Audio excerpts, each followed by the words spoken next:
We were so glad to see such a turnout, a great turnout yesterday.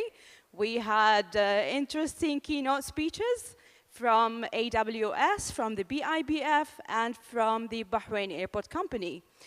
Make sure to stick around. Tomorrow we're going to have a great lineup of sessions and speakers, and we're going to start with an elevator with Karim. And Ali Sabkar is going to moderate this session, the global chairman of the Media Social Club. I'll leave you with him.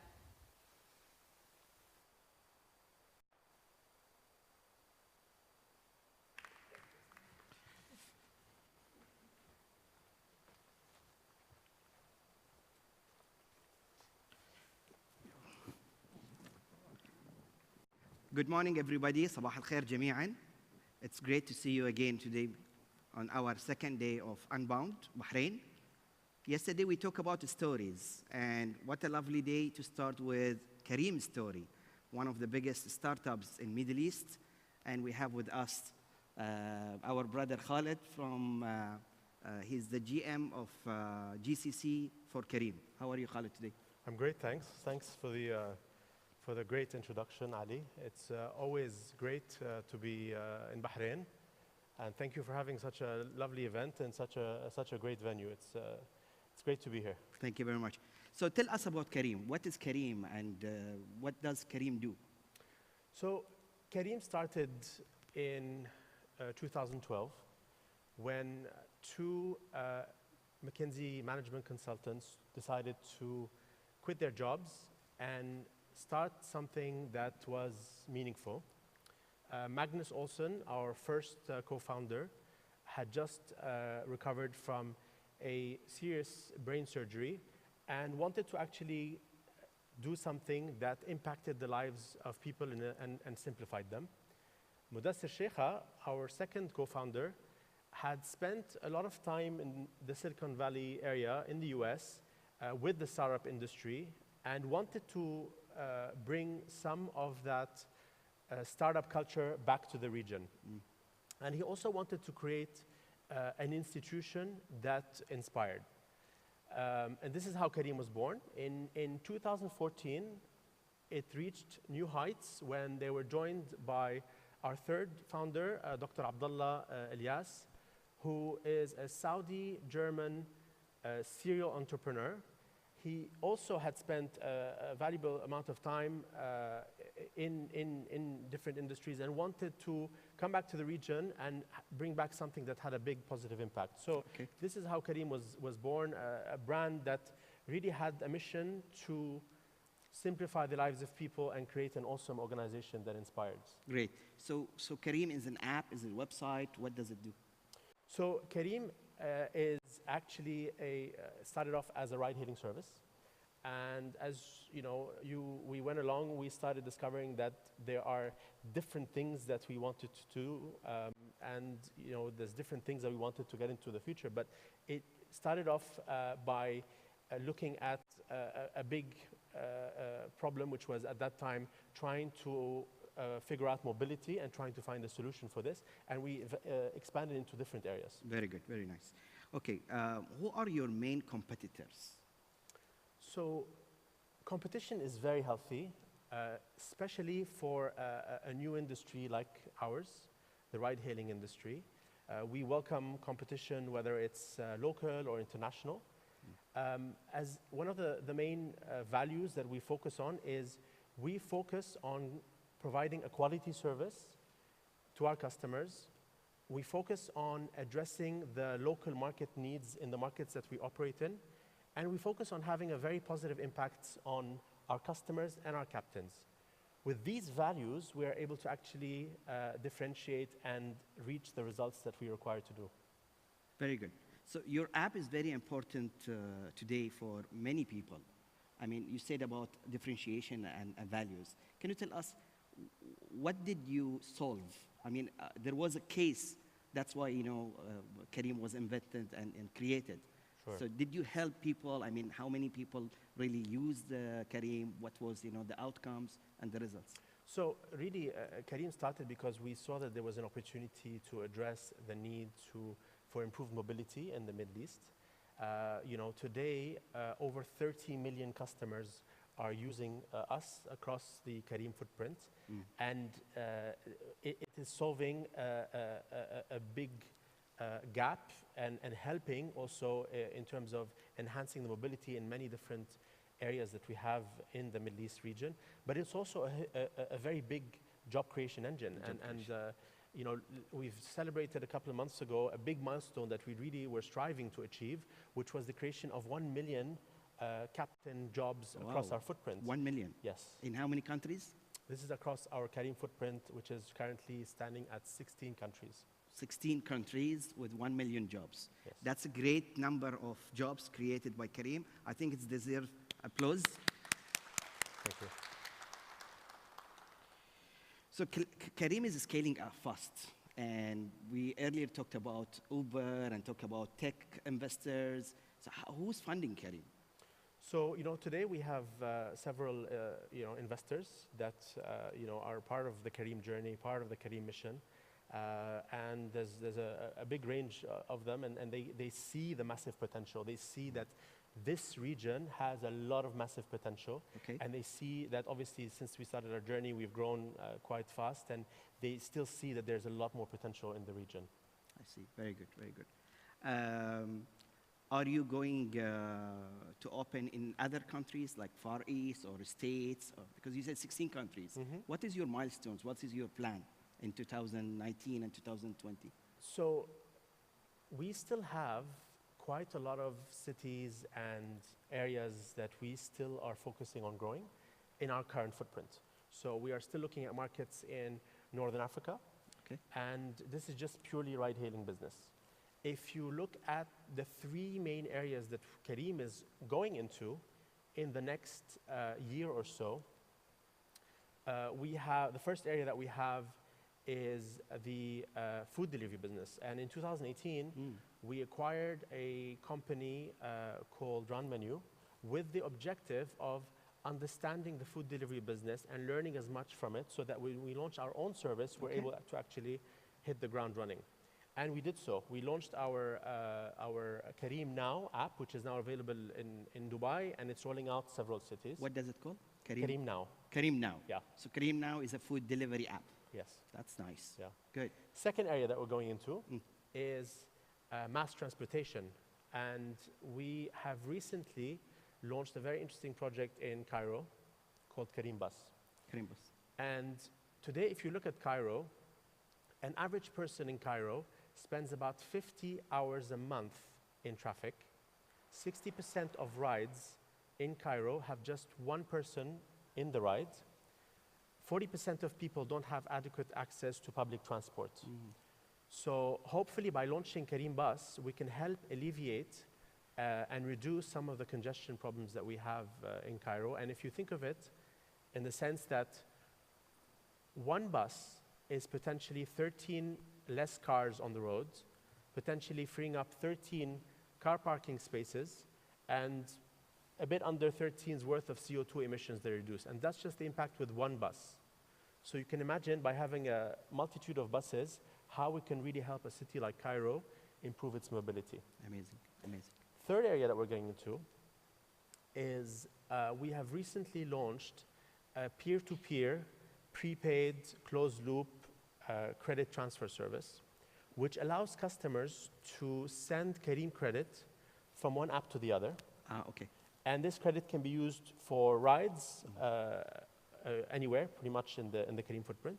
And what this does today is effectively really help customers have more freedom, more flexibility in terms of taking our rides.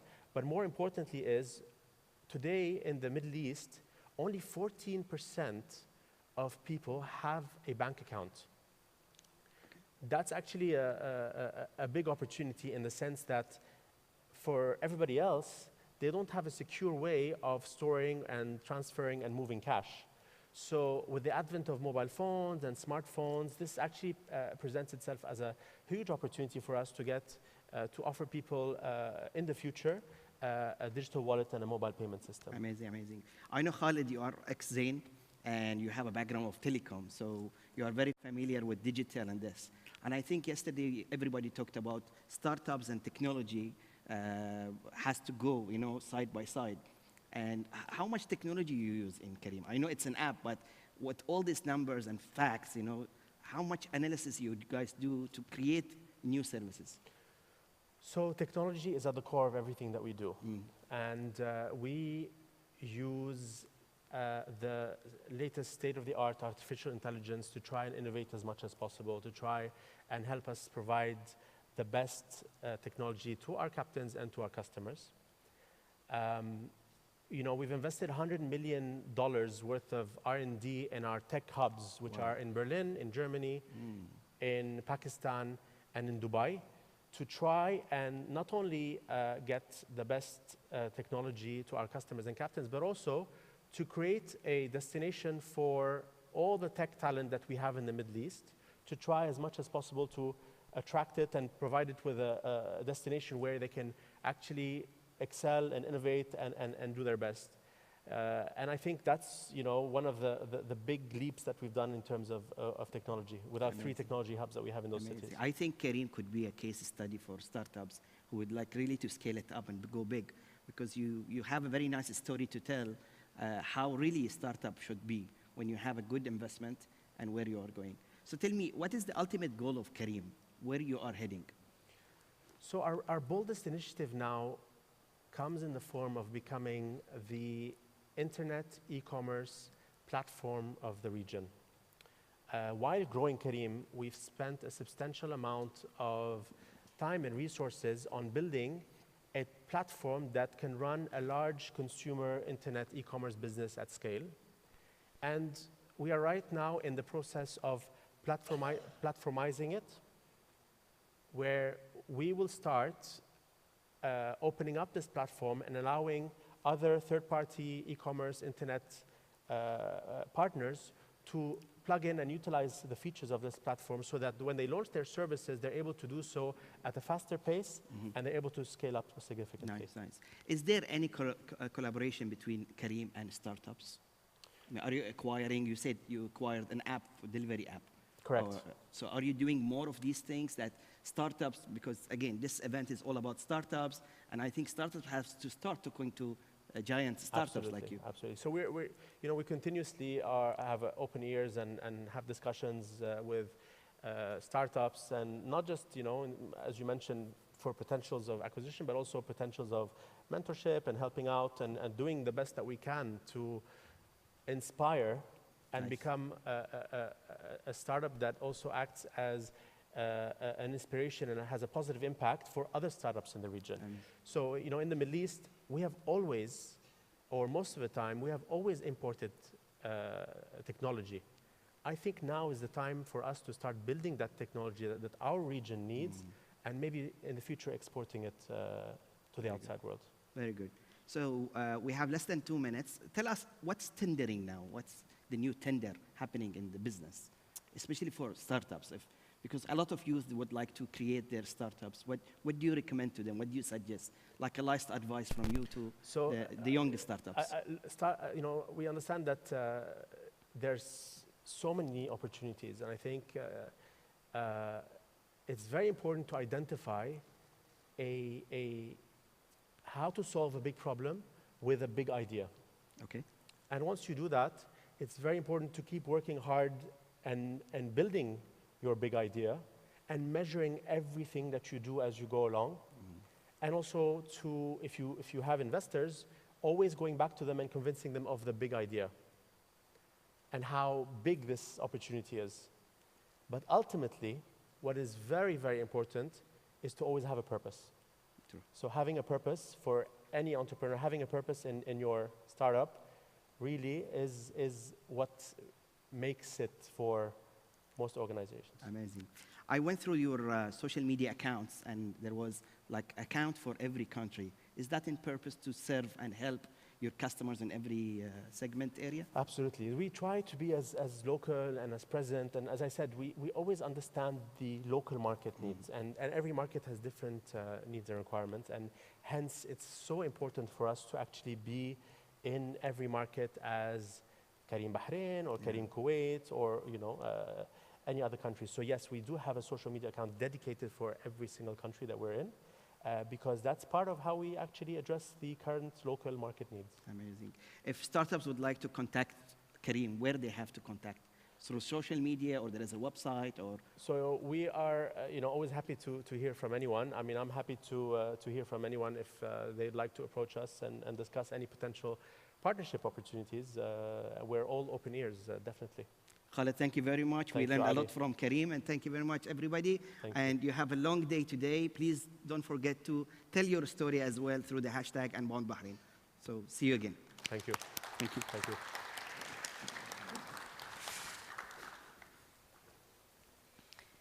Thank you, Ali.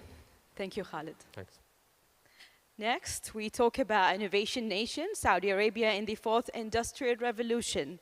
And I'll leave you with Craig Smith, the CEO of Dhahran Techno Valley. Enjoy.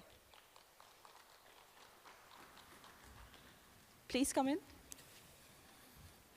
Thank you. Good morning, everyone.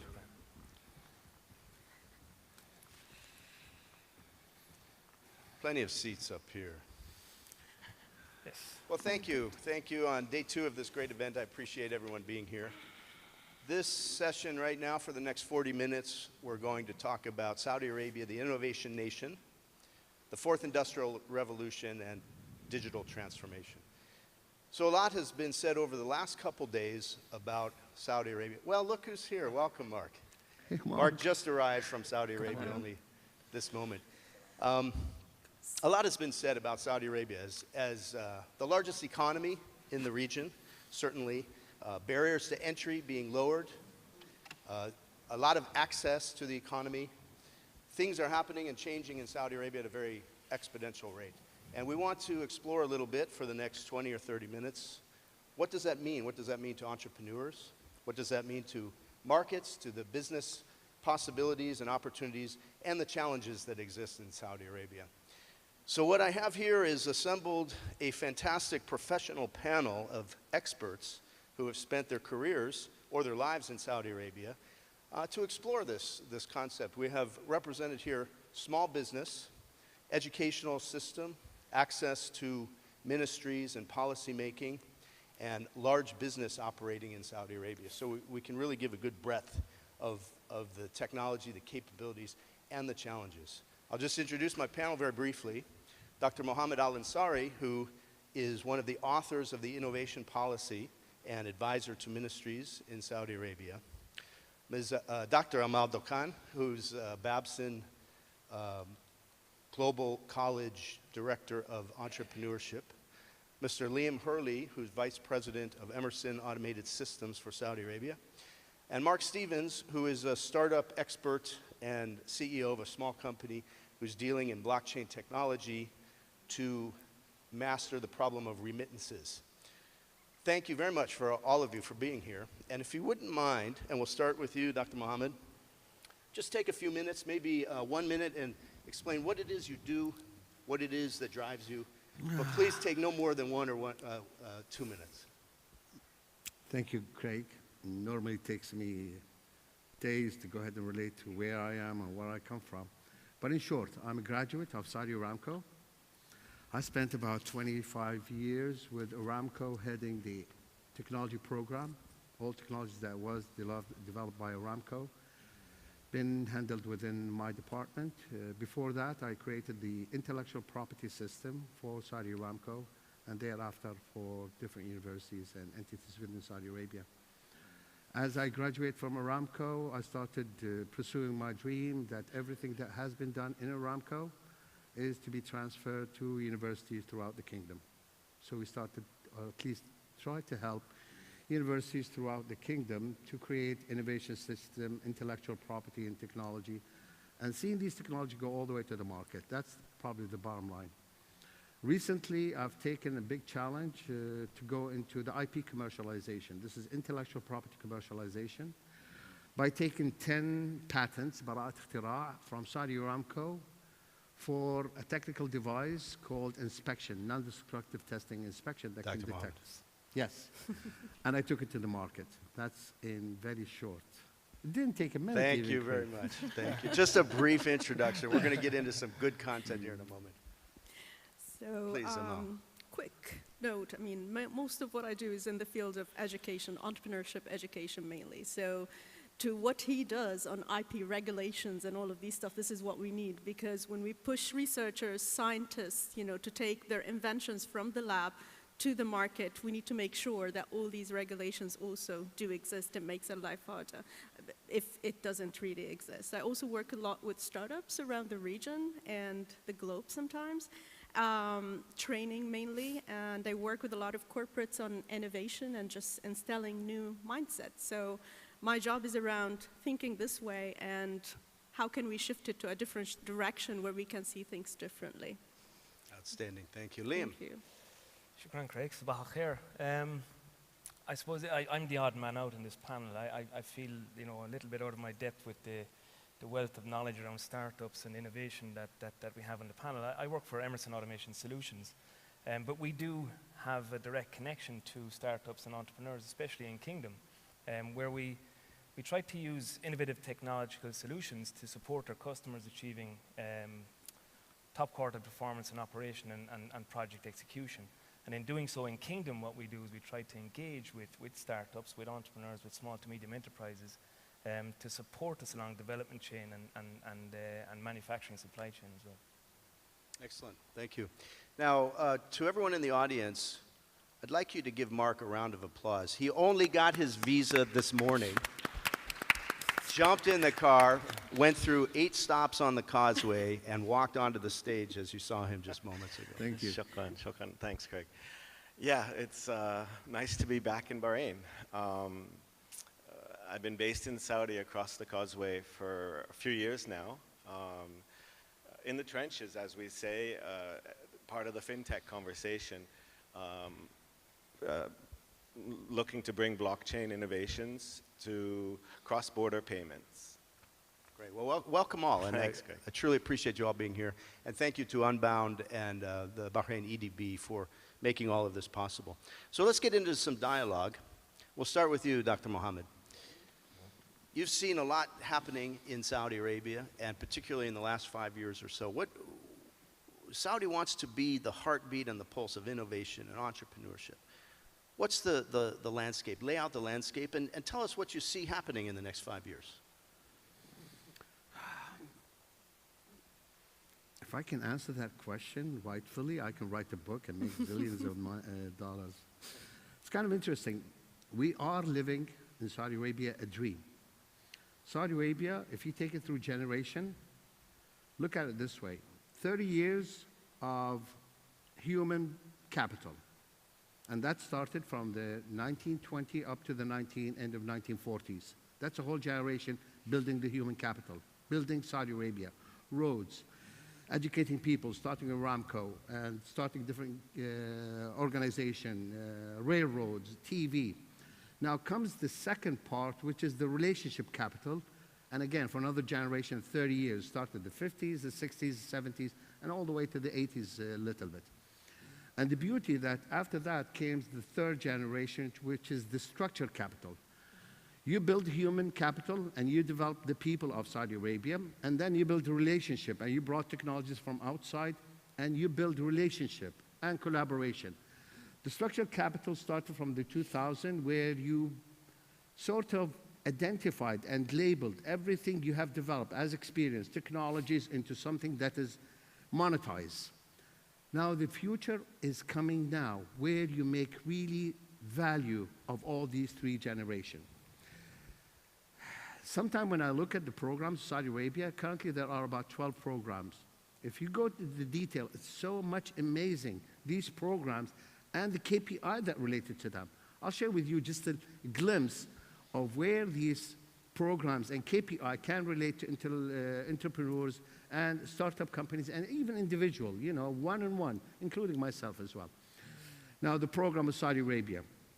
You have finance improvement, finance regulation, bringing finance from investment from the outside, Hajj and Umrah. You have legislation. You have innovation. And these are programs that are so huge. When I look at the KPIs that involve some of them, they are really so much easy to do. Nonetheless, a huge opportunity. I want to call a few of these KPIs. Well, if I may, because I want to pick on that point that you just said, and if I may relay that over to you, Amal, from the education standpoint. You see a global side. Dr. Mohammed, you're talking about the internal side, but from the outside, Saudi Arabia wants to be the innovation hub, not just of the region and MENA, but globally. And so you see the education component outside. I know you're off to Beirut soon for an educational program. What's going on from the outside perspective on the educational platform? Can we really drive Saudi to become part of the global innovation community? Well, I think there's already a lot of measures that we see. I mean, the comparison of what's happening today when it comes to the education and the universities in the school level, even in a company's level and training level, you know, it's moved really fast in the past few years in a magnificent way. It's actually, you can see it obvious from my trips when we travel around, you know, there's countries that took a long time to get to that. There's others that are still trying to include these types of like programs and education into their programs. In Saudi today, we see most of the universities today are actually putting the entrepreneurship programs, for example. And students are becoming more aware that I need this tool and I need this skill in order to be accepted into a big corporation. I need to be part of a company in order to learn, you know, that mindset and experience. So I think there's a lot that's going on. And we're trying to bring the best. Yes, we used to bring everything from, you know, international institutions. Today you see a lot of local talents who have been abroad and they're trying to localize the experiences and put it in the right perspective for the audience. So I believe there's a lot of entities that are already pushing for this. The Ministry of Education putting the entrepreneurship now courses in schools. And that we didn't see, you know, a long time ago. And now we see it happening in less than a year. And it's going to be released but next year as the pilot have started. Why do we need that education? Are we really hitting into an innovation, you know, field and area? Yes, we are. We do have a huge infrastructure. We do have R&D facilities. We have a lot of research. We have a lot of these patents. Now it's time to educate. How do I push this to the market? How could that become my day-to-day operations, that I don't just do R&D, but before thinking of the research, how do I really consider the customers? How do I consider the market? And that's the type of shift that we need to push more for, but it's already being instilled. So you do have and see the seeds over there. It's just how do we make it a norm? You know, that's the type of work that I think we need to focus on. Well, another great segue, Amal, to talk to you, Liam, about what you see in your world. So you're representing multinationals. Saudi Arabia traditionally, since the discovery of oil in the late 20s and 1930s, has been the domain of large business, large corporate multinationals that have covered everything. Now, Amal's saying the mindset is opening up even through colleges. In my own experience, I know even into the elementary and high schools about the entrepreneurship mindset. What's that mean to large business? Is it still the domain of large business, or is large business able to tap into this entrepreneurship framework? I think it's interesting, you know, it's interesting to hear Amal's point of view, and sometimes I worry that as a large business, that we're somewhat divorced from the reality of the struggles that are faced on the ground by entrepreneurs and startups. That said, I look forward to that, yeah. And we are open for that, and I think that's the key message, is from a large business perspective, we see in Kingdom the emergence of Saudi Vision 2030 as a bit of an inflection point. And we're being driven in there. You can see documented goals around diversification, industry and employment, job creation, promotion of technology, promotion of small to medium enterprises. And we feel that and when we engage with the large stakeholders like Dr. Mohammed's alma mater in Saudi Aramco and some of the massive global organizations like SABIC and even the utility sector. That's why we invest in those areas. We invest in our differentiation points. We invest in our competitive advantage. And that's why we invest in R&D in Kingdom. That's why we're in Bahrain Techno Valley, because we feel that engaging with small to medium enterprises and entrepreneurs in Kingdom will add to the value proposition that we have in Emerson and helps us to differentiate and will give us access to the major opportunities. The other thing then is that once we do, and we find those opportunities for small to medium enterprises and entrepreneurs and startups, is we can then access that global network. So I'm going to put you on the spot for a moment, Liam, and I know I said I wouldn't do this, but there are entrepreneurs, individuals, small businesses here sitting in the audience looking at us.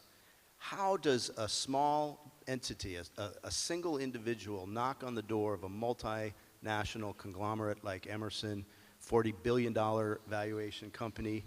It's this giant monolith and one single person wanting to sell a good solution. How do you get in the front door or even the side door? Well, I'm at the front door, Craig, you know, and I'm not that behemoth that you've just described.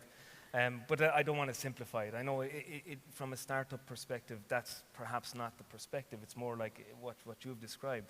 But I think, to be fair, and I'm going to give you some credit, even though you did put me on the spot,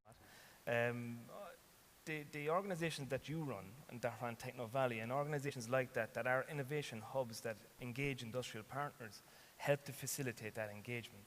We also have a role to play, and I acknowledge our responsibility and feel a need to understand better the challenges that Amal has described as an example.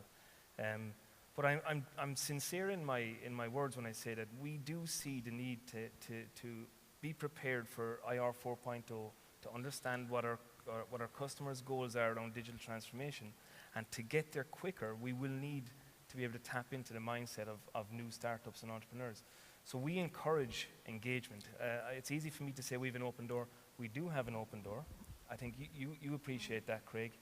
And we are willing to look at potential opportunities for investment in our development chain, being part of our supply chain, or even being a partner in terms of synergy as we bring our message out to the major industry. Great, thank you.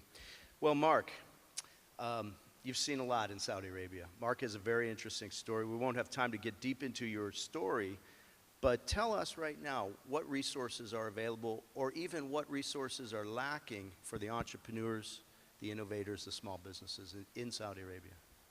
Sure. And, you know, I'd like to address really the co-founders in the audience, because when you're dealing with all the paperwork necessary to pull off your dream and really commit towards a project that no one else sees except you, and you're still on paper, you're going through a lot of development sprints and app development, whatever you're doing, whatever innovation you're focusing on, you're gonna get a lot of negative emails, you're gonna get a lot of negative feedback, but don't be deterred, because they've made it really easier.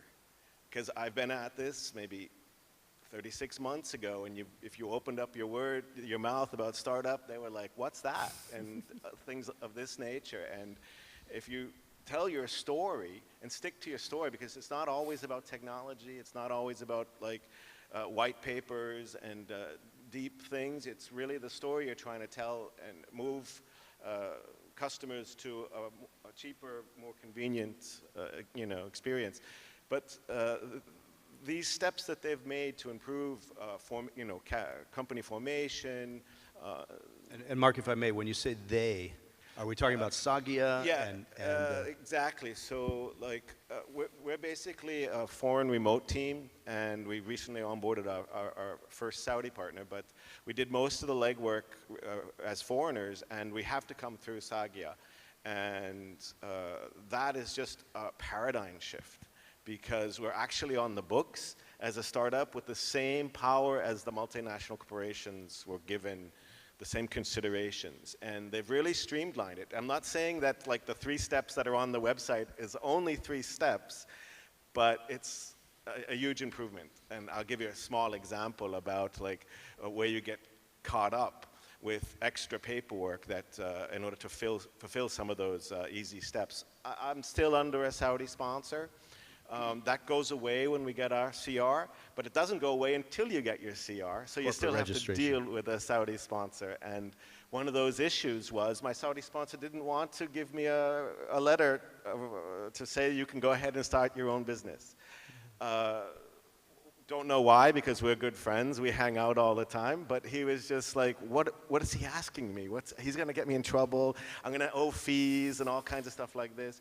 But you know, it all worked out. He gave me the letter, and, you know, but it takes time. And so what you want to get accomplished in an afternoon, you probably need a good week to actually sit with people, because you can't do this stuff over emails. But having said that, Sagia is like the first time you get somebody from the government authority that will actually reply to you within like 10 minutes.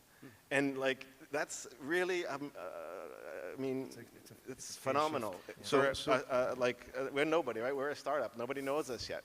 It's going to take the next 3 years to build our reputation for people to, you know, see what we're trying to bring to the kingdom. I know you've worked hard and suffered from it. So your message right here this morning is much more positive than I would have thought you have brought. So you're actually telling the entrepreneurs here it's not as hard as what some people describe it to navigate through registrations, and they don't need to come to Bahrain to do the registrations and come back to Saudi for sales. No, that was the whole, everyone said everybody's licensed here, and then they go to the kingdom for their sales. And it was like, you know, I settled in Saudi, and I wanted to, you know, be Saudi and reach out to the region from, you know, from home.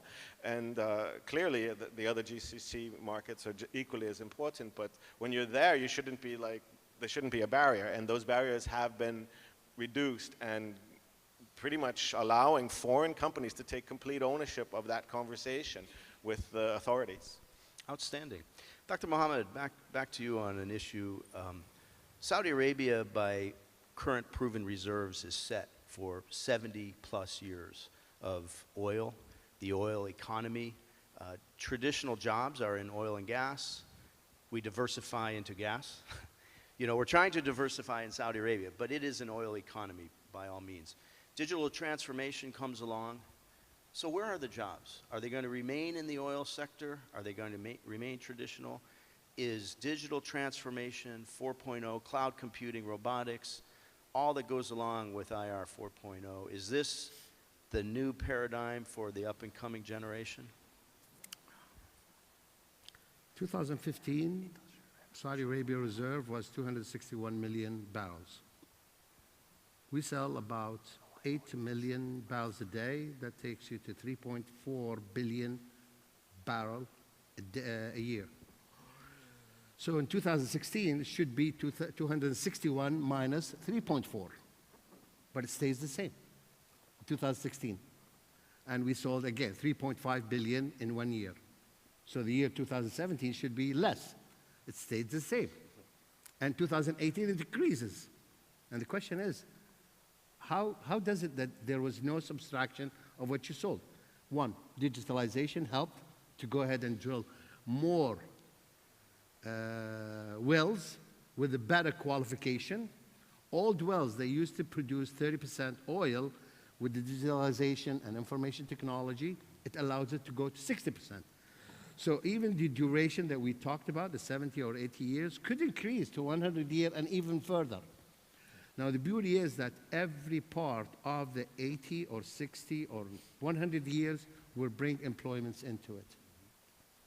So if you look at digitalization, saying that it could substitute so many of these employments that exist, I think it's the opposite. It's just going to go ahead and create more and more. An example to relate to this, look at the .com when it started. Y2K, for those older dinosaurs who remember it. It was scary, 1999 to 2000.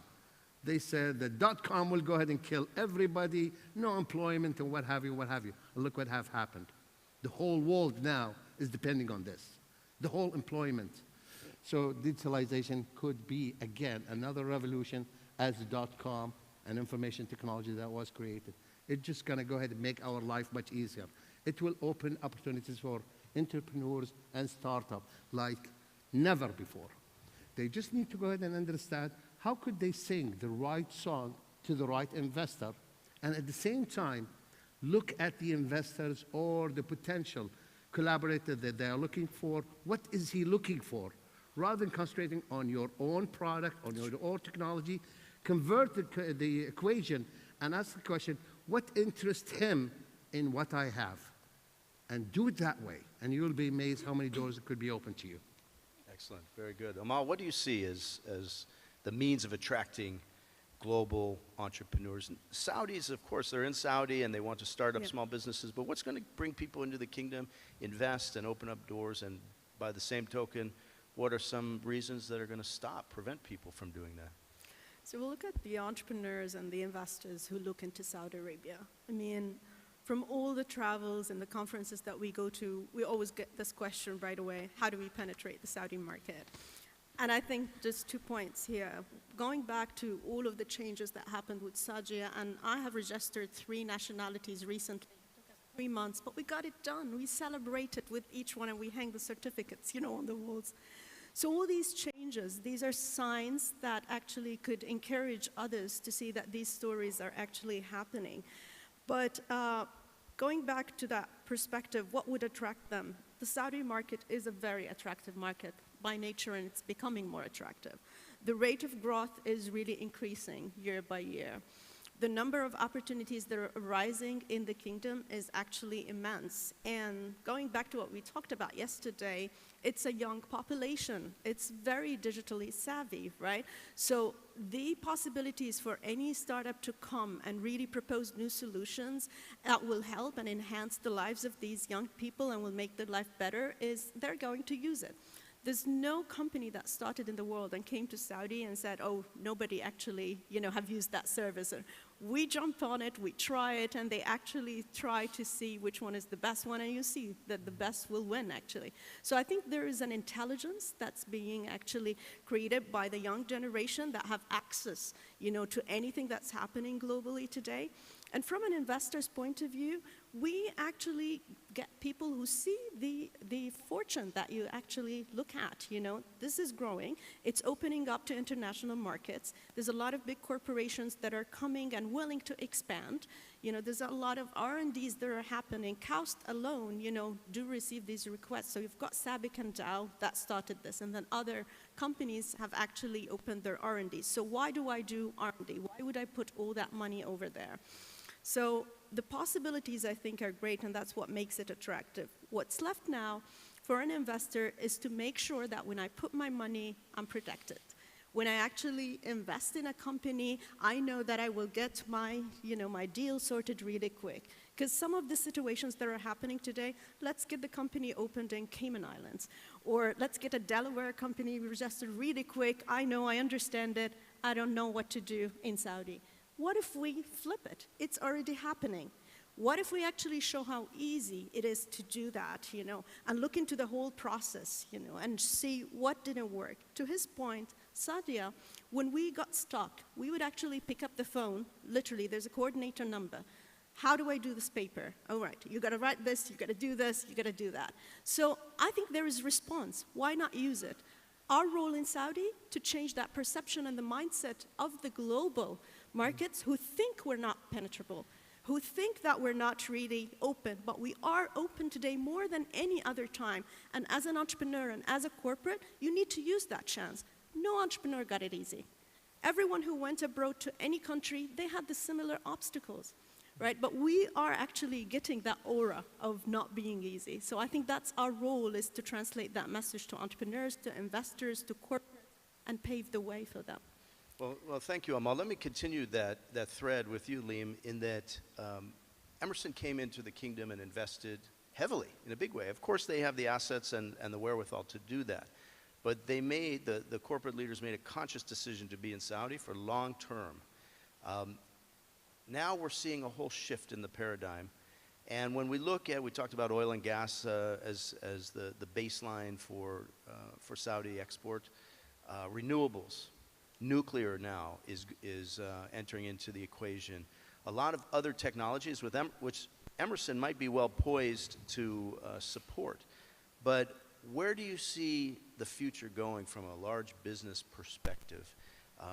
Traditional energy sector, diversification, which is a major key word in describing the Saudi markets, and how does that factor into the small business? It's a great point. I echo what was just said. I think it's an extremely exciting time to be. I feel privileged actually to be in Kingdom at this particular moment. I think it is, there's a dramatic change. I don't want to sound like we're a panel that's promoting Sagia, but we also feel the change in Sagia and the support that we need to continue investment. And as you know, we are continuing investment.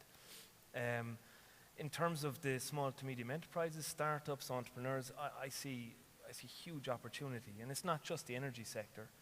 The goals of digitization, the goals of IR 4.0 are really around efficiency and modernizing plants, modernizing towards improvements in reliability, safety, productivity, energy.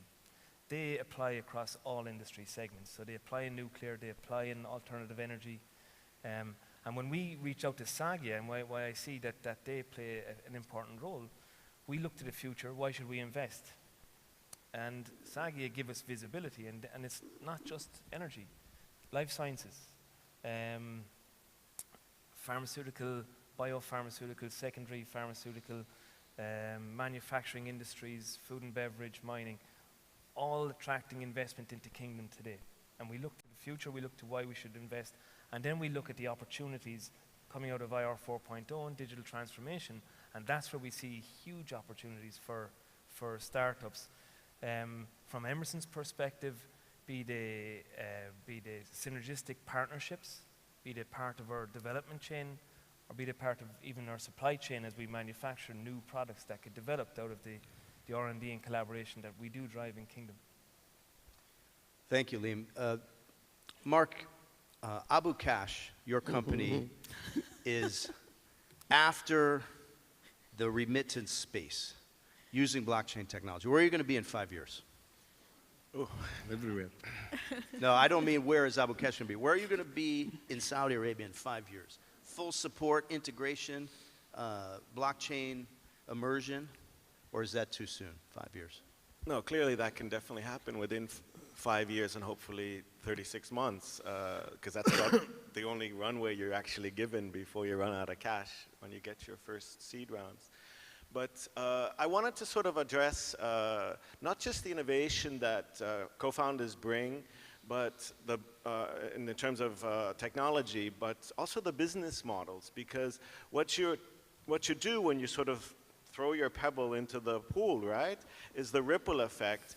And I was dealing with that with government authorities, but also just with operations and building out the roadmap for operations. So you need to locate somewhere, right? Well, they have great business parks coming online in the kingdom, but they're not really designed for startups yet, because they're asking like, $2 million just to finish it, and then another $1 million, and and I'm like, that's not really a startup budget. And then I sat down with them, and because basically Aramco bought half the units, and there's still another half units left, and they're really, class, locations. My point is, they took a look at what real estate is doing for startups, and they sort of subdivide one unit for 10 startups, and then their business model changes, and it works when you're able to attract that kind of market, which they didn't really see before, right? So that's like when you jump into the pool, others jump in with you, and they're really excited to have us, and we save money by sharing these kinds of, and when you're talking about blockchain, it's really all about the sharing economy. Blockchain isn't some mystery or miracle technology out there. It's just a different way to look at a database and share it. Whereas traditionally, nobody wants to share a database. It's all behind firewalls and locked up in data centers. But the world will be undergoing this paradigm shift, and be able to really establish trust for the first time. So to answer your question, where we want to be, we want to see trust happen like in the way when you talk with your grandparents, where everyone used to know everybody when they grew up in rural communities, and when Bahrain was a lot smarter, because we have awesome Bahraini friends that used to say the water used to be here, and then now you have the whole financial district built up and everything. So you want to have the kind of trust when everyone knew everybody. Before we moved to big cities, modern city life, and huge institutions took over conversation and what maintained that trust. So blockchain is going to sort of reestablish that for individuals again. Thanks. And I want to make a plug for a session that's going to start at the other stage immediately after this session ends, blockchain and cryptocurrency for beginners, or in my case, for dummies. Right, so everything I need to know about the foundation will be happening at the other stage. And I'm actually a beginner too, Craig, because I had to come up to speed when you said IR4. I had no idea what IR4 was. You can say Web 3.0 and I'm all there, but like... Yeah. So we have just a few minutes left in this session. Dr. Mohammed, I want to ask you if you could just 2 sentences, 3 sentences only, market opportunities in Saudi Arabia, addressed to this young audience. Where could they find market opportunities? Can I have a sort of quick survey? Entrepreneurs, startups? Good, good. We're talking about 50–60% of the audience. Okay, I'm looking at a budget Saudi Arabia. If you look at the budget Saudi Arabia, almost 3/4 of it to almost 40%, 50% education, healthcare. Now the question to these startups, look at these 2 sectors and see where your applications, your thought, your ideas could fit into this, using the concept of digitalization, ease of doing business, making life is better. These are great opportunities. These are the 2. Hajj and Umrah, it's absolutely brilliant kind of area. They gotta go, Saudi Arabia gotta go from 8 billion to 30 billion. Hajj and Umrah. Look at the gap. That's huge, so huge, so huge. Another area, just quickly, is increasing the local content. In Saudi Arabia, it's becoming really the motto. We want to go ahead and transfer all technologies to be built in within Saudi Arabia and then export to the outside. They increase the export from whatever percent, 60%. That's a great opportunity for all of you. Think about these sort of outside applications, ideas, thoughts, technologies that relate to one of these sectors, and you will be successful. Thank you, Dr. Mohammed. Just a few seconds left on this session. Amal, I want to give the last word to you. Market opportunities, how do you penetrate into Saudi markets for this young audience? It's to me or to Mark? I thought Mark. It's to you, it's to but me. Anyone can respond on this topic. No, I can respond to that. So I think the last words that I would say to his points, now opportunities are really big. Our role is to facilitate. Find the right places and the right entities that could be, your gateway to the market. There is a lot of entities today that just welcomes people, right? And they want to bring entrepreneurs to Saudi. We know opportunities exist. Our roles become, how do I identify Emerson's needs and Baker Hughes' needs and Aramco's needs, and we put you on the right track. We do a lot of matchmaking. So we've done a lot to P&G, to Unilever, with companies that came from Saudi Arabia.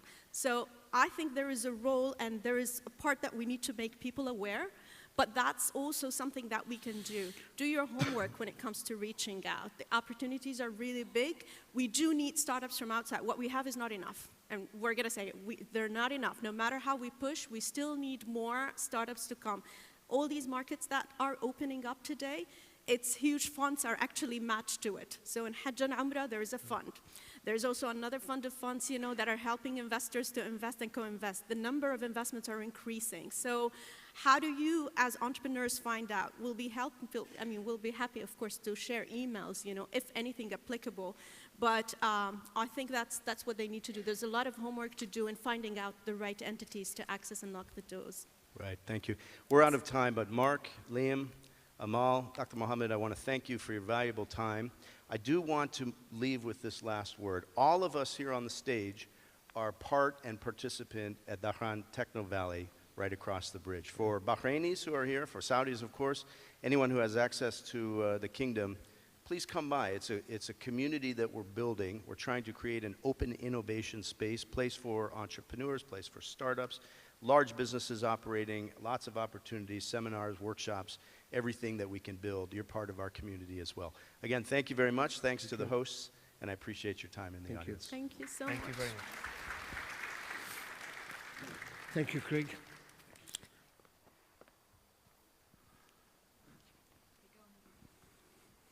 Thank you, Craig. It was an interesting discussion. Next, we have our celebrity keynote speaker, Tom Goodwin, who's actually the head of innovation of Zenith Media. Tom has a huge base of followers on LinkedIn, so make sure to take pictures and to tag him on LinkedIn. I'll leave you with Tom. Hello, everyone. Good morning. It's wonderful to be here. Thanks very much for coming. Thanks for inviting me. Thanks for bringing me to this incredible venue. Like, I speak at a lot of different events around the world, and this is one of the most dramatic and beautiful places that I've spoken in so far. I'm going to talk about embracing the power of disruption and the newly possible. I think we live in an era with incredible technology that allows us to do profound new things. And I'm here to try and get us excited by it. A key thing to note is that many people go around the world and they talk about the pace of change. And they talk about how fast things are changing. And they talk about how different everything is. And everything appears to be the next big thing, whether it's blockchain, whether it's hash graph, whether it's voice, whether it's artificial intelligence. People generally say the same stuff. And I'm here to kind of be irritating and different. I'm here to be challenging. You get paid a lot of money if you say the same stuff as other people. So I'm here to try and create some conversation and some debate about this. Is this working yet? Okay. Two of these key themes that are going to come out today are these two words. One is disruption, and one is digital transformation. And I'm aware these are terms that everyone is talking about right now, and neither of them have been particularly well defined. So I'm here to try and make sense of this. I'm here to try and provide simplicity in this world of chaos. The first one I can describe using this little game, okay? So if I ask you all to think right now about the quickest production car in the world, this is a car that can accelerate from 0 to 60 miles per hour in less than 2.5 seconds. You probably come up with images like this in your head. This is a Porsche, extremely expensive, huge, powerful engine, very low to the ground, a very impractical but fast car, and wildly expensive. Even faster is the Bugatti Veyron Special Edition. Even less practical, even more expensive. And this comes from a car company with over 108 years' experience of making vehicles. This is what we expect an extremely fast car to look like. Even faster, again, is LaFerrari. Again, a company with a huge pedigree of making incredible cars. Fits 2 people. Would struggle to park this in any sensible car park. Would struggle to get over any speed bumps if you have them here. And this is what fast cars look like. Like, we all know in our minds that this is how you make a fast car. You have a lot of experience making cars. You put in a huge petrol engine. You make it very low to the ground. And you make sure that not many people can fit in it. That's how it goes. Until recently.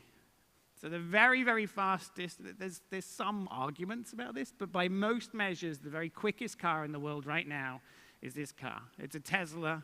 It's surprisingly practical. Surprisingly cheap.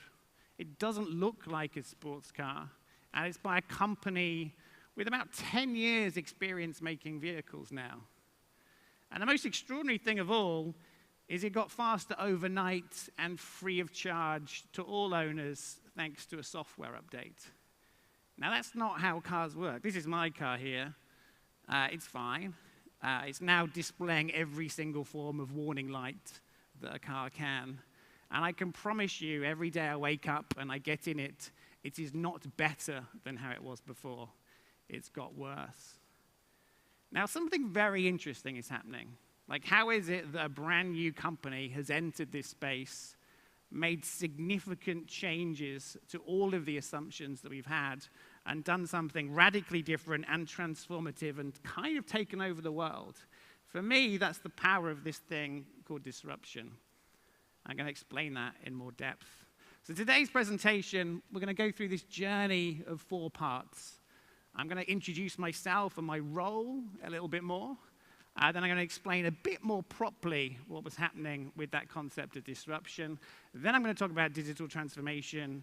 And I'm going to leave us all with 6 things to do, or 6 ways to think about these 2 chapters. There's not time for a Q&A today, by the way, so I will be hanging around afterwards. So if, as I hope, my presentation makes you think and makes you challenge what you believe, if I tell you things that you disagree with, I would love the opportunity to discuss those in depth later on. So my job. I think most people think that my job looks a little bit like this. It's about the future. There's flying cars. There's neon lights. It's a little bit dystopian. Like, this is what we sort of envisage people who talk about the future to do. But that's not really what I do.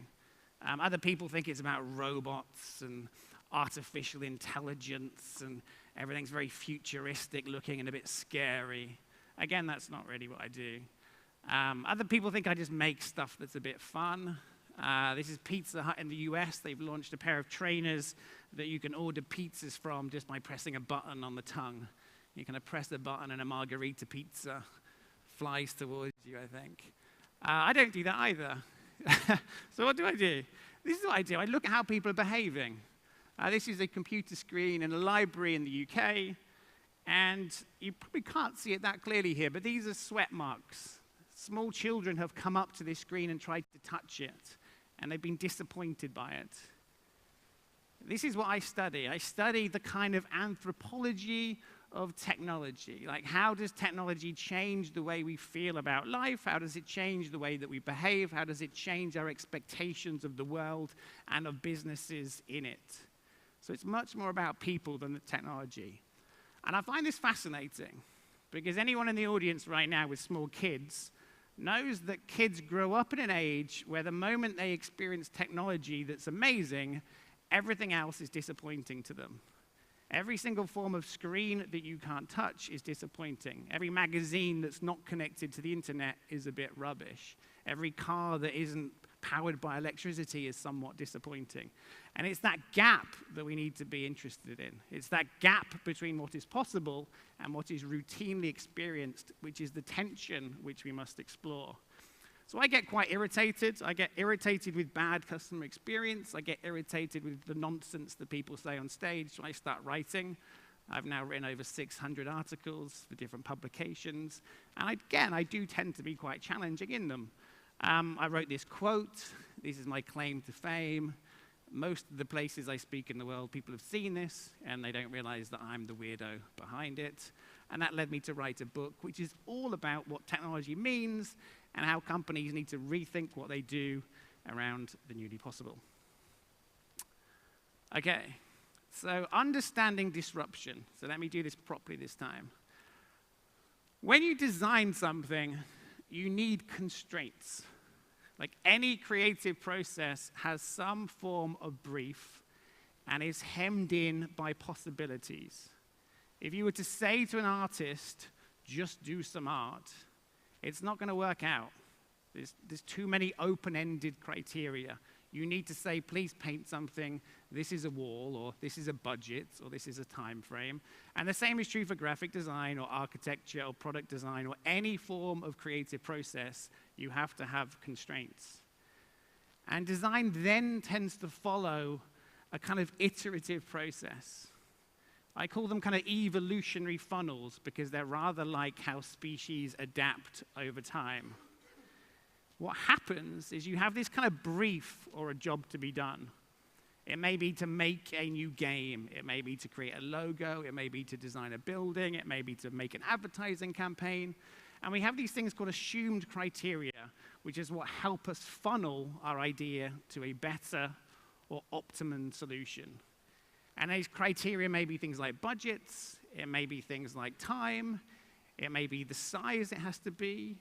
It may be things like material science, things like gravity. These things really tend to help us refine a design. And let me show you this sort of process in action with a bit of nostalgia. So I don't know how many of you in the room had this Walkman, but this was the first ever Walkman in the entire planet. I think it was brought out in, 1981. by Sony, and it kind of changed our attitude towards music. Like all of a sudden we could put music on, we could take it with us. Music kind of became the soundtrack to the way that we lived our life. But it was incredibly expensive, and it was massive, and it didn't have rechargeable batteries, and the sound quality wasn't that good. And more than anything else, you couldn't rewind on it. If you ever wanted to rewind, you'd either have to take the tape out and spin it around on a pencil, and some of you do remember this, or you'd have to take it out and fast forward it, and then take it out again, and turn it around, and that would do the same thing as rewinding. So it was a really, really good machine, but in retrospect, it was kind of crappy. So over time, it got better. You know, it got colored plastic, it got thinner, we had Dolby C, we had Dolby B. We didn't quite know what they were, but we knew they were good. We added we had the radio to it, we got rechargeable batteries, and it got cheaper. So the first one was like $3,000, this one was about $100, and then over time it got better again. Like it got made out of aluminium, the battery power was amazing, it would last for like days, it would rewind, it would fast forward, it was really thin and stylish, and it was really cheap. You could buy these things from gas stations and lose it that day and not even be that bothered by it. So you see this process of the design getting better, and everyone in the entire portable music industry was working together on the same goal. Like everyone knew they had to make them smaller, cheaper, lighter, better. But just as the best ever Walkman came out, the worst ever Discman came out, the worst ever personal CD player. The worst ever personal CD player was incredibly expensive with terrible battery life, and it was massive. But it was still better than the best ever Walkman. But we saw this leap. We saw this leap to a totally, totally different way to solve the same problem. Completely different technology was being used. Completely different parameters to now work around. Completely different experts were needed. And it's that paradigm shift which is interesting. It's that leap to a new evolutionary funnel, which I find absolutely fascinating. And we see this progression again in the world of personal CD players.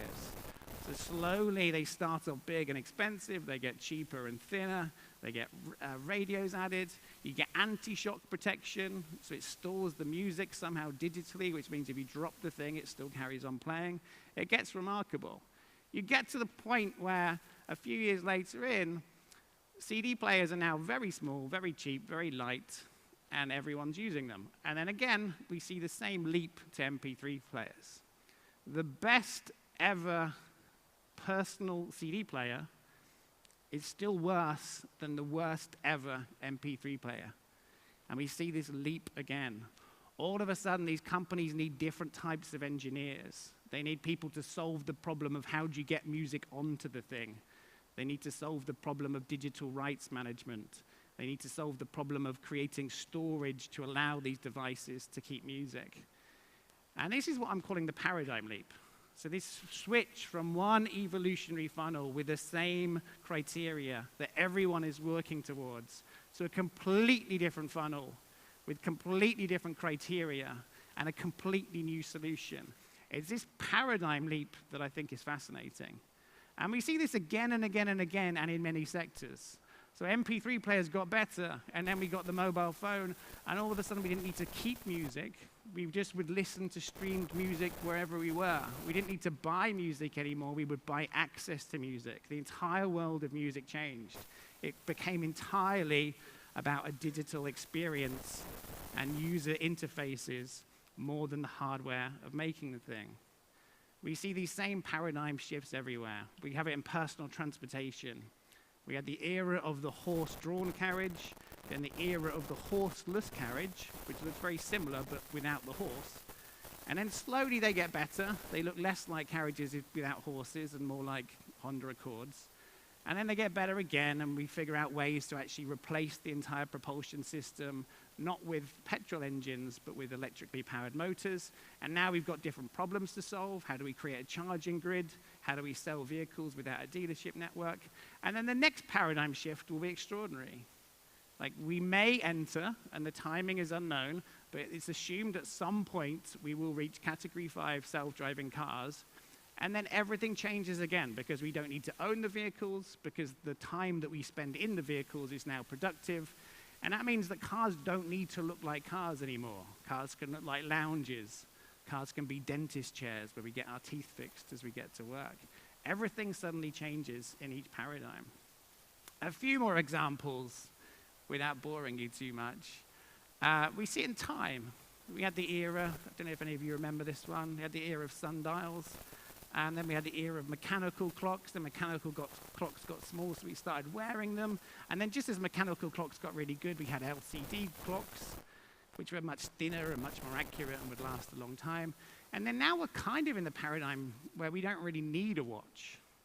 Like if you wear a watch today, it's not because you need to know the time, it's because you're making a status gesture to someone. You may have a luxury watch to tell people that you're doing all right. You may have a watch that monitors your heart rate because you really care about your personal data like that. But your choice to wear a watch is very different to before. You see them in currencies. We had the era of cowrie shells, then coins, then paper money, then digital money. And then now we're in this sort of weird hybrid area where we don't know whether the solution is a blockchain-based system or whether it's a new payment layer on top of other people's systems. There's a lot of complexity to the current environment. But it's worth figuring out that there are key differences between these types of currencies. Like coins had intrinsic value. Notes were promissory notes. Credit cards became linkage between something that existed on a server somewhere and a payment terminal.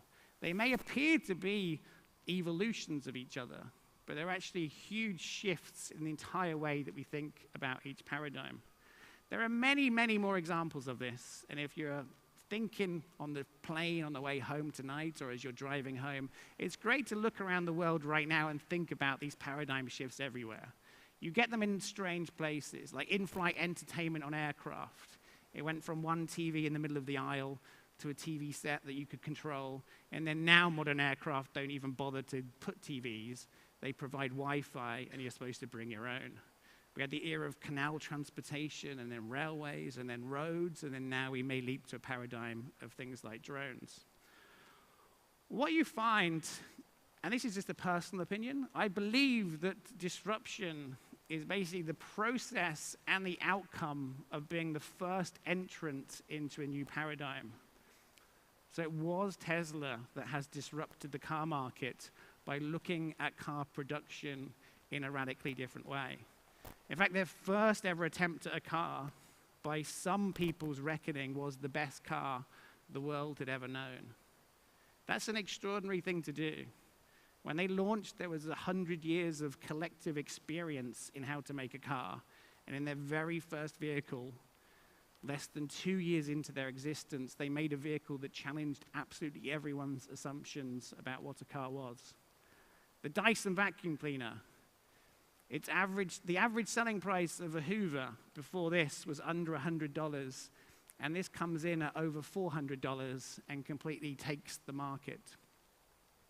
I actually worked in an electrical retailer as the Dyson came out, and no one ever came in shopping for vacuum cleaners before this.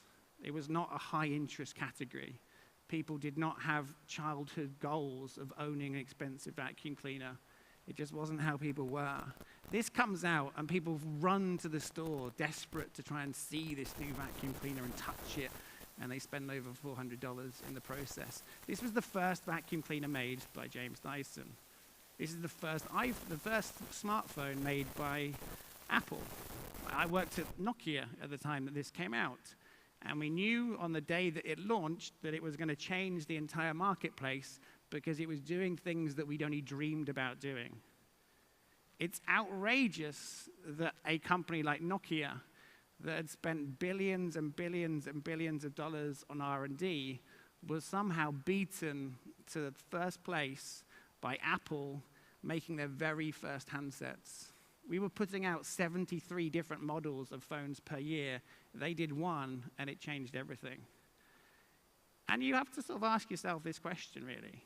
Like, are these people lucky? Like, were they somehow able to kind of grasp hold of something that other people couldn't see? And I think it's easy to assume that they were successful, like despite this lack of interest, sorry, this lack of knowledge, despite this lack of expertise, despite this lack of experience. And I actually think they were successful because of it. Because we learn a lot in our jobs. We learn a lot about what's worked before and what people want, and we learn a lot about what is possible, and we carry this muscle memory with us every day we come to work. You hear people in the office saying, oh, we tried that before and it didn't work, or nobody wants this. And you realize sometimes expertise can be a really dangerous thing. You know, nobody at Coca-Cola would have ever made Red Bull because they would have put this through a testing process. And in the testing process, it would have been very apparent that it's very expensive, it looks awful, and it tastes awful. And that's not a particularly compelling focus group to then go back to your bosses and say, I think we should do this. There was no data. There was no trend line showing an interest in energy drinks. There are no PSFK trend reports about the need for more artificial coloring in our life. Like, this goes against everything, but somehow it worked. You know, Reed Hastings, who launched Netflix, he was not on the graduate training program at Fox Studios. He didn't start making films as a hobby. He was a teacher. He was a maths teacher that just had a better way to deliver movies. Mark Zuckerberg, you know, Facebook is a media company. It makes money from advertising. It is the world's largest media company. And yet his very first job in media has been to create the world's largest media company. And that's extraordinary. So I think my first point here from the first chapter is it's very useful to think about assumptions. Like, it's very useful to think about what we would do if we approached our jobs or our industries or our careers as very naive experts. If we had lots of enthusiasm, if we had a lot of charisma and a lot of passion, and we had a strong understanding of people, but we had no knowledge of doing that particular job before or working in that particular sector before, what would we create? Like, how would we make it? What would it look like? And that's quite an awkward question, but it's also very empowering. So that's the first thing I want you to take away. The second chapter here is about understanding digital transformation. And I am aware that both disruption and digital transformation are words that are used all the time, and they become somewhat meaningless in the degree to which they're overused. But I'm going to try and explain this in a way that hopefully will bring it to life. So we had an era that I'm calling the pre-digital age, or you could call it the analog age. And in this era, life was quite simple. Like, generally speaking, things around us worked.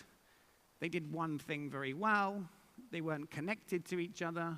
We would pick up a newspaper. We would know that it was a newspaper. It wouldn't sort of lose connectivity and stop working. You would turn on your TV, and it would work. It wouldn't wait for a software update. Everything was fine. There will be an age, I think, and I don't know when it's going to happen, but there will be a period in our life that I'm calling the post-digital age. And this is the kind of scenario you see in many films about the future. People wear white clothes and silver clothes, and doors sort of open automatically and make a really groovy sound as they do that. And this will be a time when we don't think about technology because technology just works. It may be that we enter our lounge and our living room lights come on based on the time of day it is. We may get in a vehicle and the vehicle will start playing our favorite music automatically. We may be served ads which are not freaky in their personalization, but are somehow very relevant to that moment in time. So that's the post-digital age. I think we're in the interim. We're in the early stages of us making sense of what we have. We haven't got there yet. It's very complicated at the moment. We have to think a lot about technology. We have to think every time we turn on the TV, how is it that I get the thing I want? Which remote control do I have to use to get there? We see the blue screens of death around us. Lots of airports have extremely nice lounges with screens that have completely failed to update and no longer work, and you can miss your flight if you're not careful. We have lots of signs to help guide us through this world, like no Apple Pay. You can just see the desperation in the biro there. Like lots of retailers are just incredibly frustrated with how the payment process has become and how fragmented it is. This is a takeaway restaurant where they have to have about 9 different iPads, each for a different food delivery app. And we tend to bring over this sort of this digital behavior we bring to the analog world without thinking about it. So this is someone buying a car, I think in America, and in order to buy it, they have to tick a box saying, I'm not a robot. Which is quite odd, because if there was going to be something a robot's really good at, it's probably doing a tick. Like, that's probably the easiest test for it to pass. So I'm calling this the mid-digital age. It's this sort of chaotic, weird, slightly crappy, slightly frustrating thing where you can kind of see how it's going to go, but you're aware that we're not there yet. And I think we need to be mindful of this context when we do our jobs. And we need to be aware this is not a new thing. Like every single profound technology that enters our lives tends to go through a process rather like this. Before the technology, life is simple. People make money. There's no complexity. There's very little conversation about that technology because we've made sense of it. Then it arrives and all hell breaks loose and everything's very complex. People don't tend to make that much money. There's lots of disagreements about what it means. No one can really make sense of it. And we tend to adapt what we've done before by sprinkling on this new technology around the way that we always did things. And then we have this era afterwards, the post-age, where we make sense of it, where it's simple, where it's customer-friendly, and where it's delightful. We see this happen a few times in history, by the way. This is early factories would have this thing down the factory called a line drive shaft. And this was the way that all equipment in the entire factory was powered.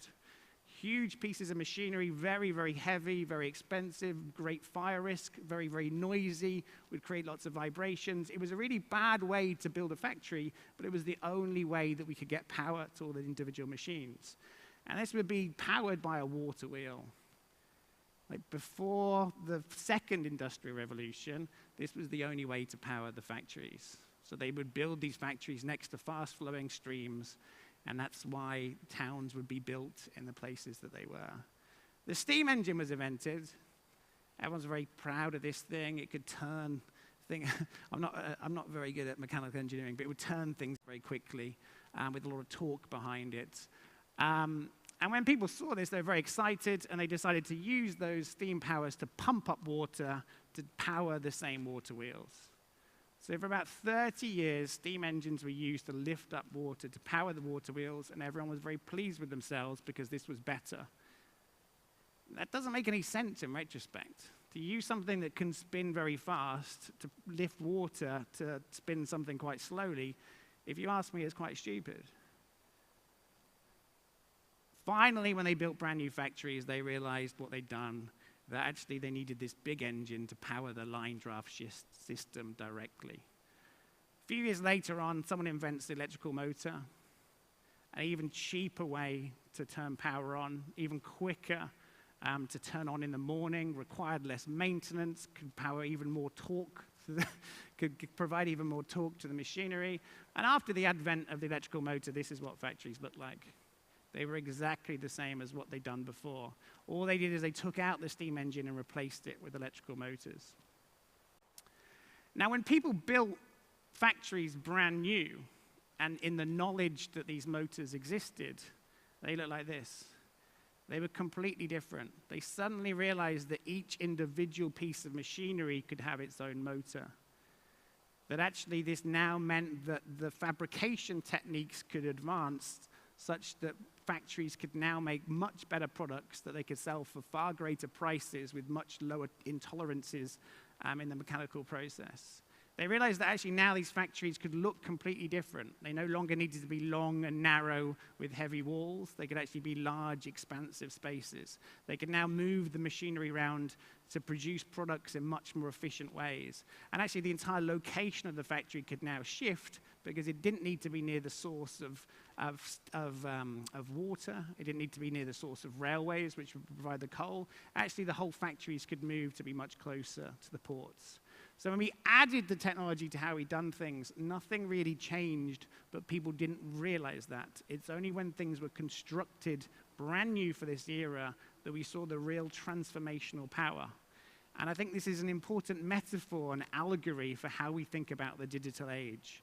We keep on applying it to really old processes rather than working around the power of the new. I don't know if you can see this. Yes, you can. But a good way to think about this is to imagine companies as onions. They have these layers that are built on inner layers. At the very core of a business will be its business model, its kind of mission, the reason it exists. And then on top of that, companies make products or experiences based on those values and that belief. And once they've made these products or experiences, they then have to market them. They do the 4 Ps, price, promotion, placement, etc.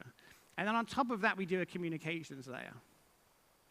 Now, what tends to happen is we tend to apply the technology to the outermost layer, because that's where it's easiest to do. You don't need cross-functional teams to sign it off.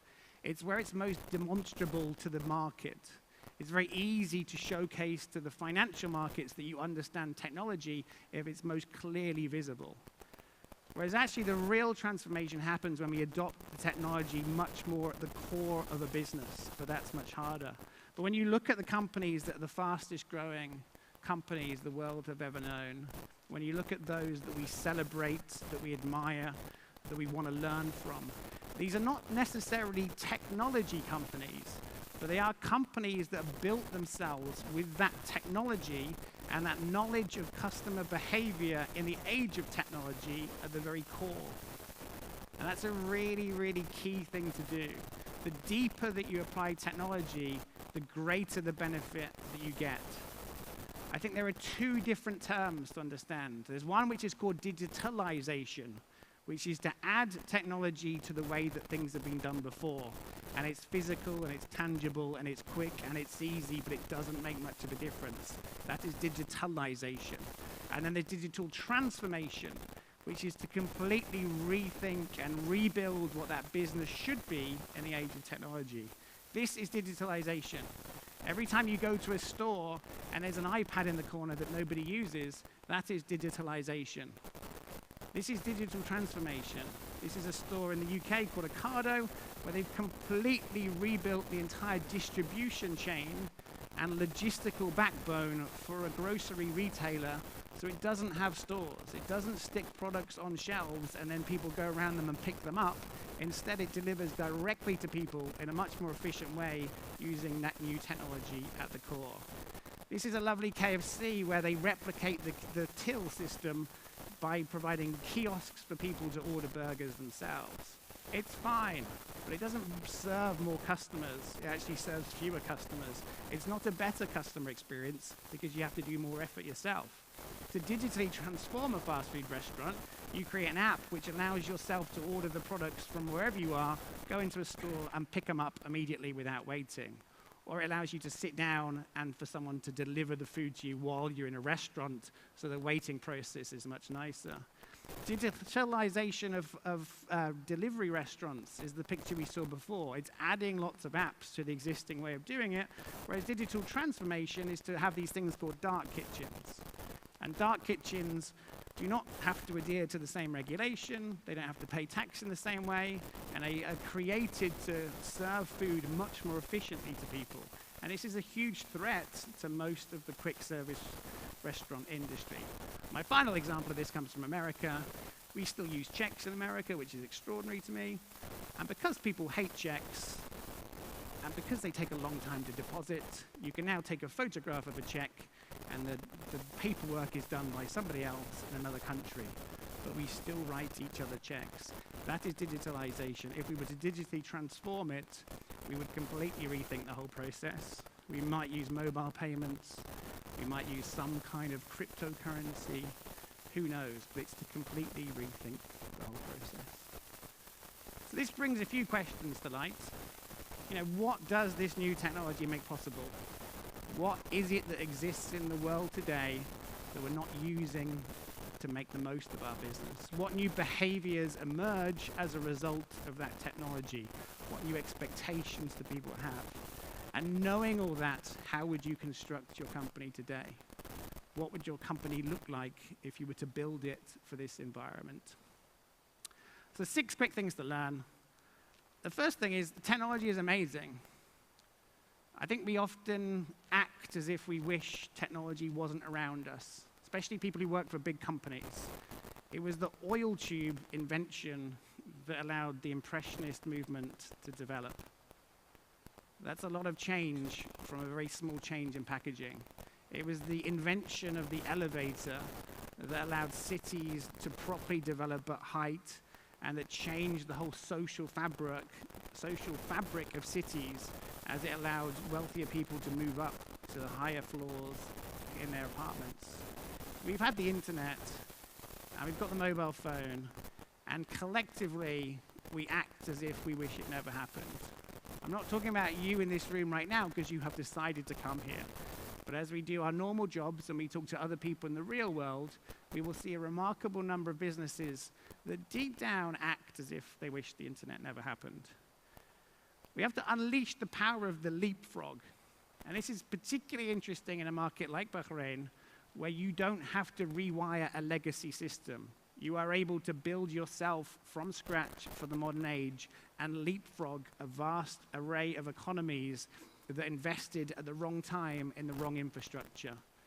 America has more retail space than any country on earth per person by a factor of 3. It's living with an infrastructure which is now dying because if you were to think about shopping today, you would not construct a mall. That is not how most people like to behave in the modern era. You would not construct cities around the vehicle because this is not a particularly socially wonderful way to live. You would rethink what cities would look like around public transport. Most developed nations have the slowest broadband speeds in the world. They tend to lag behind because they built their systems enthusiastically and with tons of money about 10 to 15 years ago, whereas those that are constructing afresh are now able to use 4G, or right now they can use 5G to completely leapfrog what's possible. So as I travel the world, I will see that the fastest trains I ever travel on will be in markets like China. The best mobile payment systems will be in countries like Estonia, or Singapore, or China. And we tend to find it's this process of undoing what we've done before, which tends to be the greatest barrier for change. Getting people to sort of unlearn, getting people to change is very hard because within it, there is this presumption that somehow people did something wrong. Like nobody in America did anything wrong by buying shopping malls. They made a great decision at the time based on the information they had. But it turns out in retrospect, it would have been better to start now. And that's a wonderful and empowering situation to be in. My third point of 6, focus on people, not technology. It's just that simple. In my main job, running innovation for Zenith, I get lots and lots of technology-focused briefs. Tom, what can we do with blockchain? Tom, how can we create a VR experience? Tom, please can you make a chatbot for us? Tom, what should we do with AI? This is a terrible way to think about innovation. Instead, know that we are in an environment where these technologies exist.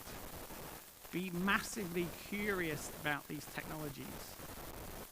Like, be enthusiastic, understand every single thing about them, but our job is to serve people. So how do we provide better customer service? How do we make it easier for someone to buy something? How do we make it easier for them to spend more money with us? How do we make it easier for them to spend less time with us? How do we create delight for them? How do we answer those questions in a world where technology exists? Number 4 of 6, real change takes depth. Like, it's really hard. Like, companies don't want to do this. I don't know if this was popular in this part of the world, but this is Pimp My Ride. It's a show where they would take a vehicle that looks like this, that barely works, and then they would make it look like this. It was a great TV show because it was full of people doing outrageous things with awful cars. And I think this is often the spirit that people do digital transformation and innovation. They do this very external, snazzy, glitzy, great for the press release type of innovation, and you actually know in a few days' time, like these vehicles, it's probably going to break down and not quite work. And actually what they really should have done is bought a Hyundai Sonata. It would not make a great TV show, but it's a really, really good way to think about innovation. A lot of what we do is really creating a sort of nicer, more modern interface on a kind of existentially rubbish process. It's creating a much better website in terms of its design that still has the same, sorry, for exceptional reasons, you can't change your flight today, please phone up this number. It's lots and lots of garnish when the bottom stuff needs to be worked on.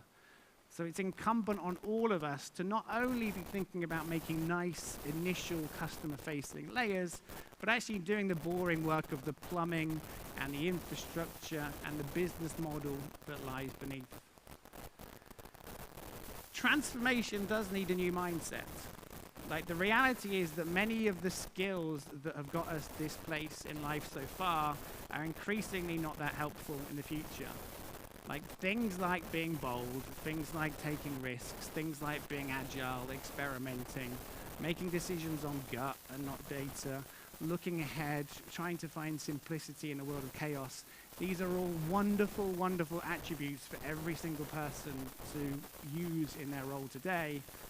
But these are very, very different skills to what's got us here. Like, all of these characteristics and all of these values are highly, highly, highly controversial in large, successful companies. And my last thing, like, there really are opportunities everywhere. Like, there's this strange notion that there's nothing new under the sun, or that all the inventions that have ever been made have already been made. And every year we realize that's not true at all. Like, we need to be aware that these opportunities to rethink things are everywhere. Like, education for me, if we are going to transform it, is not about distance learning and videos online and giving people iPads.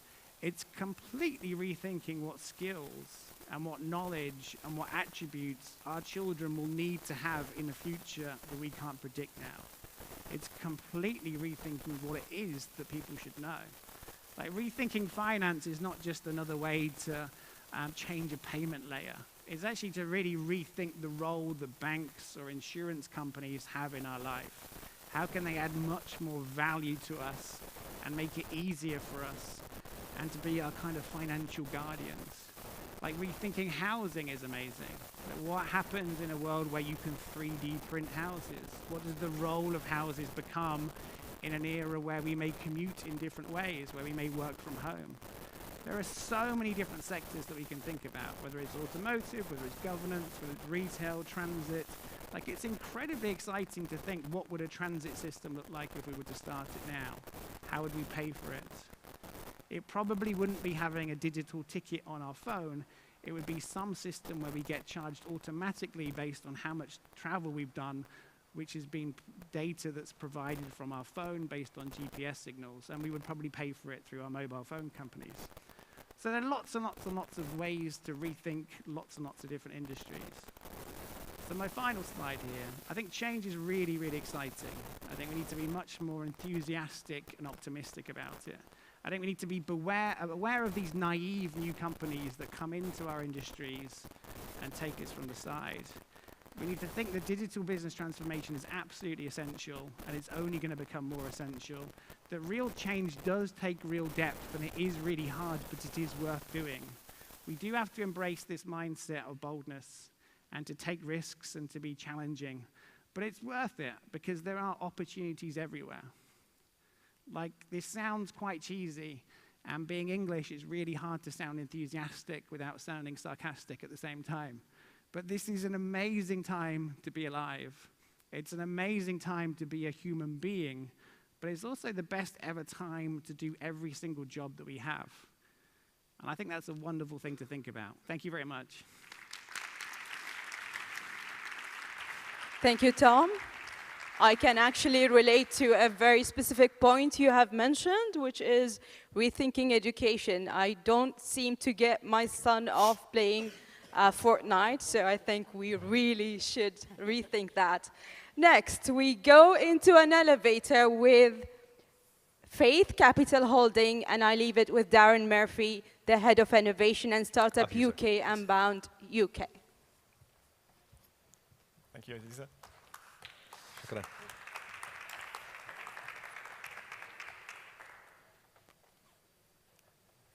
Thank you, Darren. Thank you, Hamad. So good afternoon, everyone. Or good morning. It's almost afternoon on day 2. I'm Darren, Head of Innovation here at Unbound, and I'm very pleased to be on stage with Hamad, CEO of Faith Capital Holdings. Of course, that makes you very much in the investor side of things, but at heart, you're an entrepreneur, right? Yeah, thank God I'm still an entrepreneur. I'm still alive.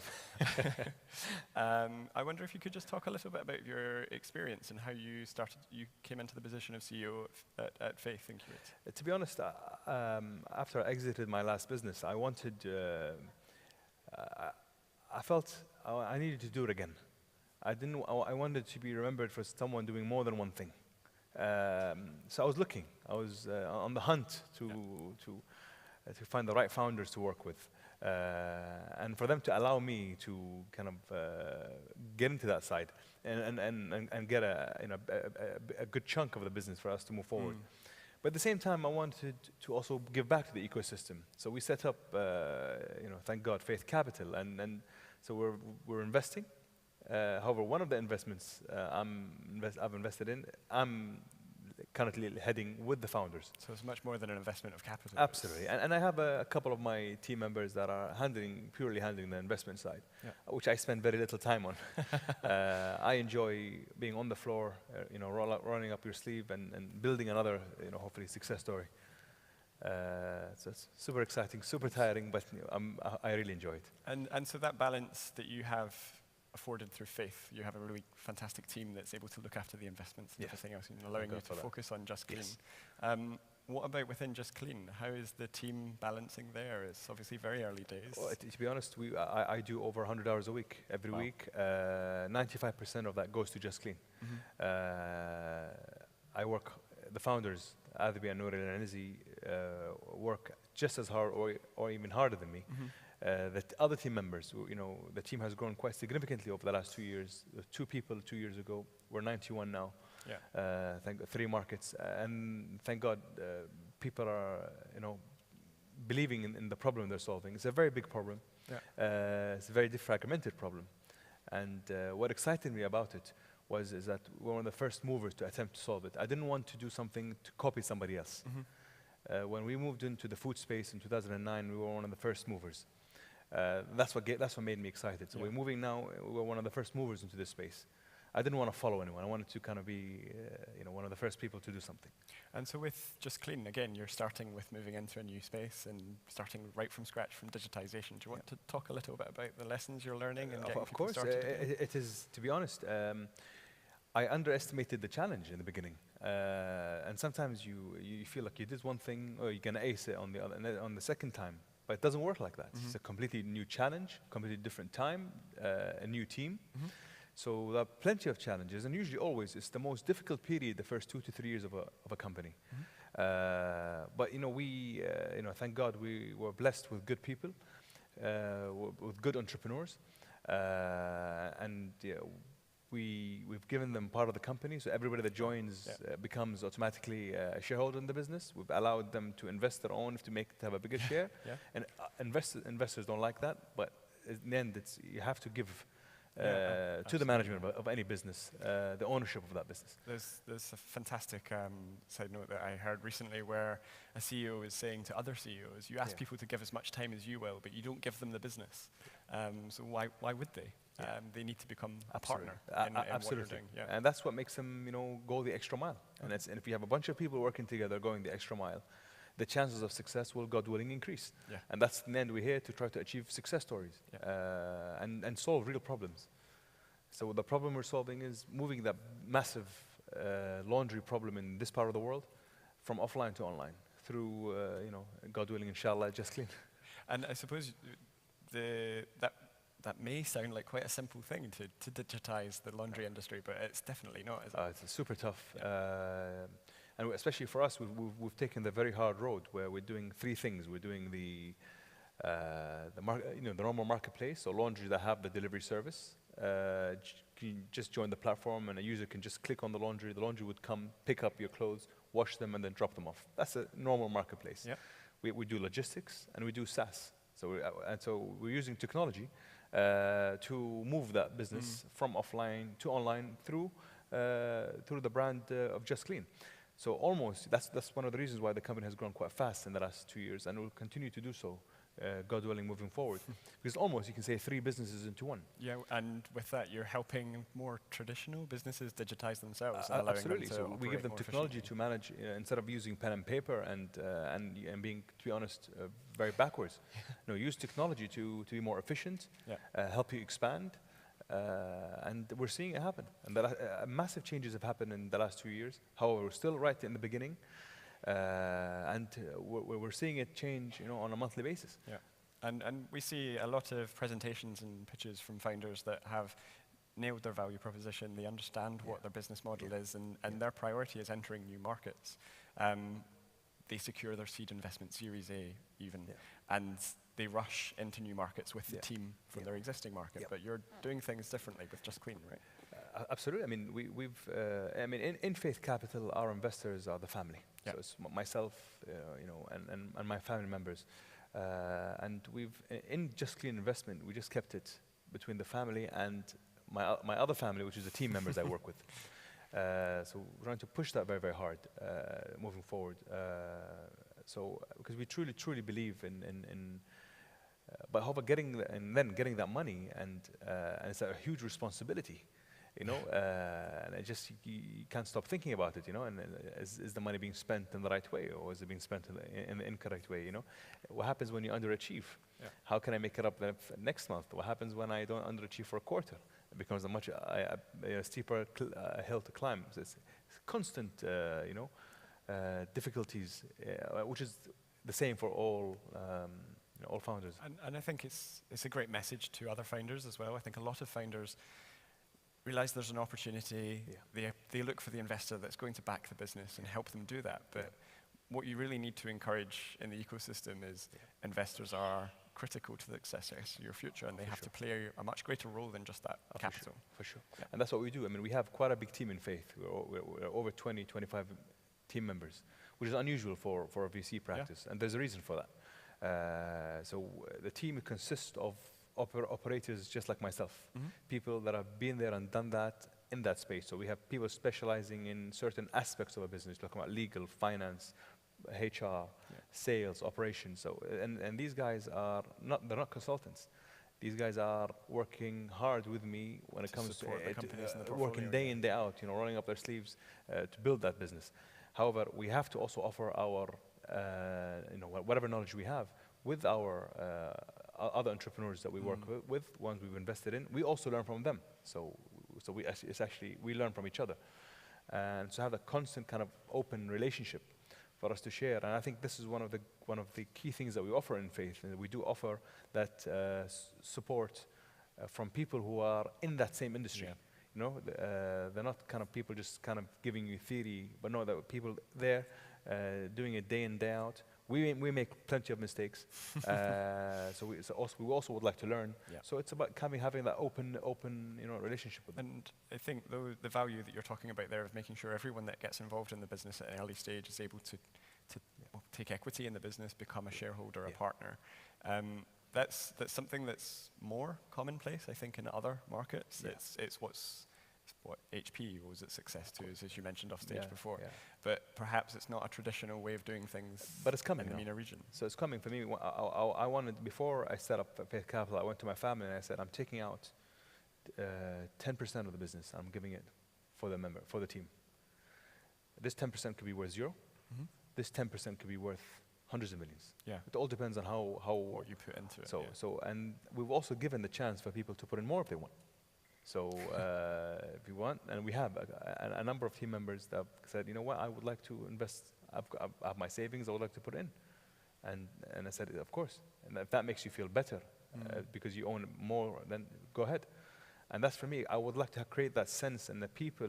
It's not like Mohammed is the owner, he's a CEO, and everybody else is an employee. No, we're all owners. We're all working together here. And it's a great feeling to have others also, when they think of you, they think, after God's blessing, that gentleman, played a part in me being successful. However, success is not easy, and there's no guarantees for success. That's why we have to work, really very, very hard and work smartly, look at numbers, and try to pivot from mistakes. And that's the positive side of bringing the founders and the early stage team into the business, isn't it? Is it means that they see the risk in what they're doing and they feel involved. Absolutely. There was one interesting thing that I think we talked about off stage before, so apologies. We were waiting behind watching the previous keynote and couldn't stop talking about some of the things that we hope to cover in the next few moments. But with having an investor so involved in the business, obviously you're invested more than just the capital as we're discussing, but how does that relationship sometimes work with the CEO of the business? How do they feel when there's maybe a difference of opinion or there's something that needs to be discussed at a certain timeline? How is that approached? It's a super question, and sometimes you have to give. You can't be a dictator. and many, many times, I thought I took the wrong decision, ends up being the wrong one, and vice versa. But in the end, there has to be one captain, one guy who calls the shots in the end. For me, I hate being a dictator, so I always like to listen to my team members, and in the end, give them the chance. How do I know if this guy is good or not? I have to give him the chance. I have to take a risk and sometimes let go of things to see if this guy knows what he's doing or not. See, the difference is real entrepreneurs will always fight for the cause. Employees will just say something, and if it doesn't go, they just sit back. You know, and they just say, "Well, it's not mine." The difficulty is that they check out, if they're not involved. Absolutely, you have someone that's sitting there. But I think it's not an easy relationship.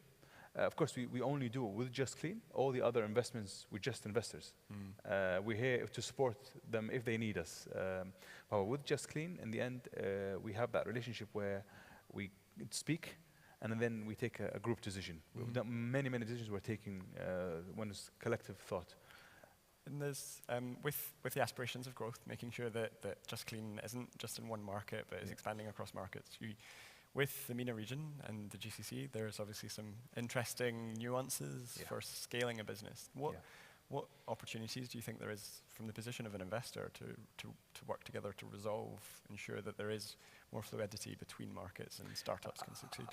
I think we're seeing it. 5 years ago, look at the situation in the market and compare it to today. Much more funding now. The entrepreneurs now are a lot better. They're a lot more daring. They're a lot more international. We're seeing success stories, on a quarterly basis now, and thank God for that. We used to wait for 10 years to hear one success story in this space. People now see one guy doing one thing, so the young entrepreneur says, "I'm going to do something better than him," and that's human. Encouraging the competition. Absolutely, and this is the human progression. I think what we need is to have kind of a singular market where it's easier for people from this part of the world to maneuver with other countries. It's a bit difficult. Some Arab nationals find it difficult to maneuver in some Arab countries. I think by having a singular market, it becomes a lot easier. That's one of the missing things we have. God willing, we'll have it in the future, and to achieve better results. I think that element of cooperation is a fantastic note to end on. So perfect. Thank you so much, Hamad. Thank you, sir. Thank you. Thank you. Thank you, Mohammed, together. Right, we've got an exciting panel before we go to lunch, talking all about VCs and investing in the region. I'd like to invite my panelists to the stage. Come and give them a round of applause. We're going to be pumping up before lunch. Very good. Walid, Salem, Chris, and Maurizio. So, this is our esteemed to take a seat to wherever. We have a great panel, and the main question we would really want to understand is, this region, as we know, is super exciting, lots of opportunities. The transforming from a knowledge-based, it's from an oil-based economy to a digital and knowledge-based economy, and capital is critical and key. Wally, can you tell us a little bit about who you are and where you're from and why you love investing in startups? Great. So I'm really happy and excited to be here in Bahrain and seeing all the developments happening in this ecosystem. My name is Walid Al-Balla. I'm a partner in a new VC fund called STV. We started operations in the beginning of 2018. So our focus really is on the MENA market. We're very optimistic about the trends that we're seeing. We're very excited about the potential for growth that's happening here. And we look forward to being a part of this transformation. So great. So we're seeing now a new local regional focus fund building from the ground up. Chris, yourself, obviously they'll tell by your accents you're not from here. How did you end up coming to this region? Well, that's a really long story, which you don't want to hear. But well, we'll hear it in 2 minutes soon. So tell us a little bit about who you are. Okay, so really long story is I started a company in the U.S. called Nextel, which was a fairly successful carrier. A lot of countries from around the world wanted Nextels of their own country, Saudi being one of the more prominent ones. So 20 years ago, I came over and did a joint venture with STC. So that's what first brought me here. But the reason I'm here these days is because we run a US-based venture capital fund, Lumia Capital. And while we invest primarily in US technology that wants to go global, at the growth stage, which for us means 10 million ARR, we do some opportunistic investing in regions like Southeast Asia, Latin America, and MENA. And so we are always looking for growth stage deals when we come to town. Great. Salman, yourself here as a family office at First Region. Can you tell us a little bit about, firstly, help the audience understand the difference, obviously, from a family office and, obviously, how you work within the investment community? Yeah, sure.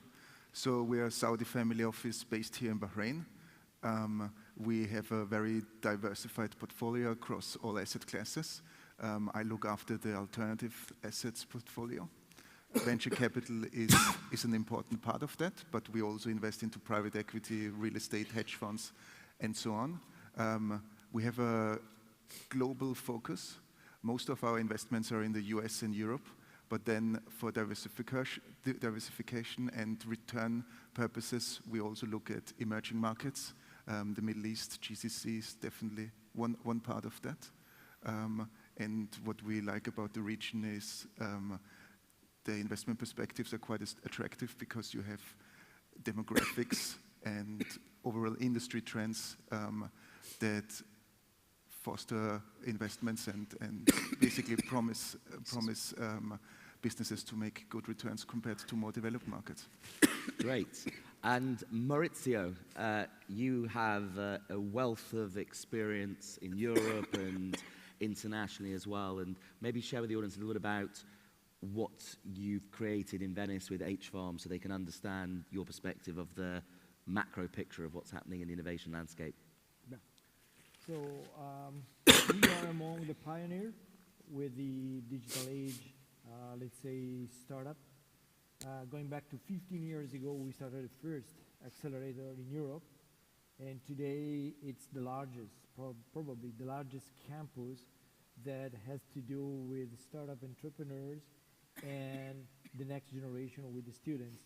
We created a sort of monster because in those 15 years and according with the evolution of the ecosystem and try to find a reason, because we've been in Venice and not in San Francisco and Silicon Valley, the typical high-tech hub, and they say, wow, we know that technology is changing the world, but also the next generation together with the technology, they're going to really make the difference.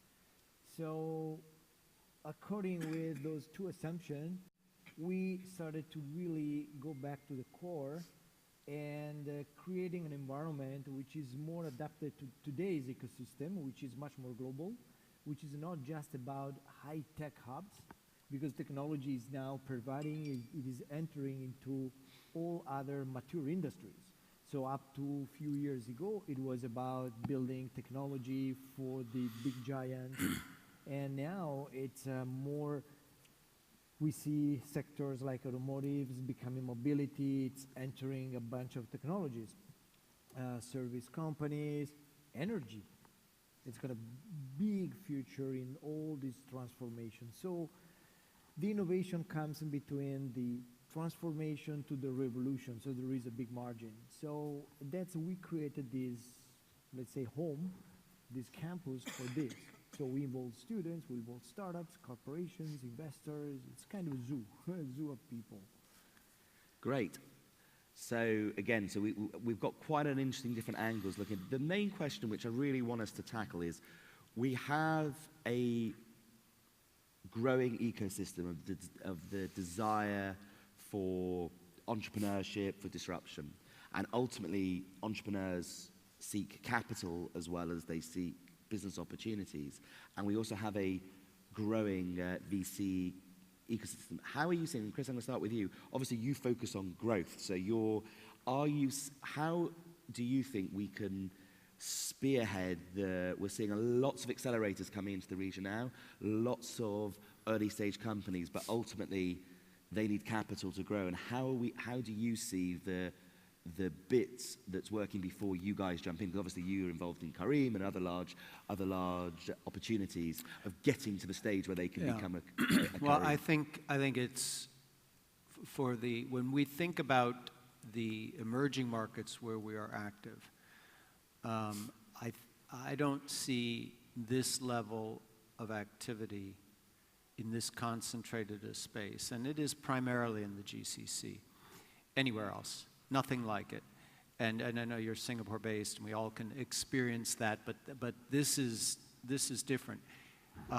Having said that, there's still a bunch of impediments to getting companies off the ground, and you have the very real geopolitical impediments of multiple markets.